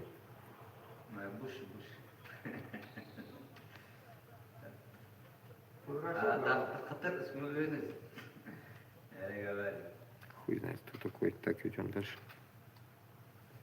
Россию ждет очень холодный февраль. Почти всю страну от западных границ до Восточной Сибири накроет холодная погода. Температура опустится намного ниже обычных значений. Синие цвета, по словам синоптиков, от потепления ожидается только на Дальнем Востоке, где установится необычно теплая погода. Пиздец. Писец пришел, так сказать. Все это будет этот, блядь, мерзнуть, блядь, Россия. Интересно, блядь. Ну, газа у вас дохуя, не сдохнете. Почему такие песни в Литве и нет таких песней в Башкортостане? Потому что Литва является независимым государством, а Башкортостан колонией. Пусть попробуют хабировские говноканалы опровергнуть этот факт. Ну-ка, Габасов, что тут загрузил? Что за песни, блядь? Не грузит, тяжело грузит, блин. Так.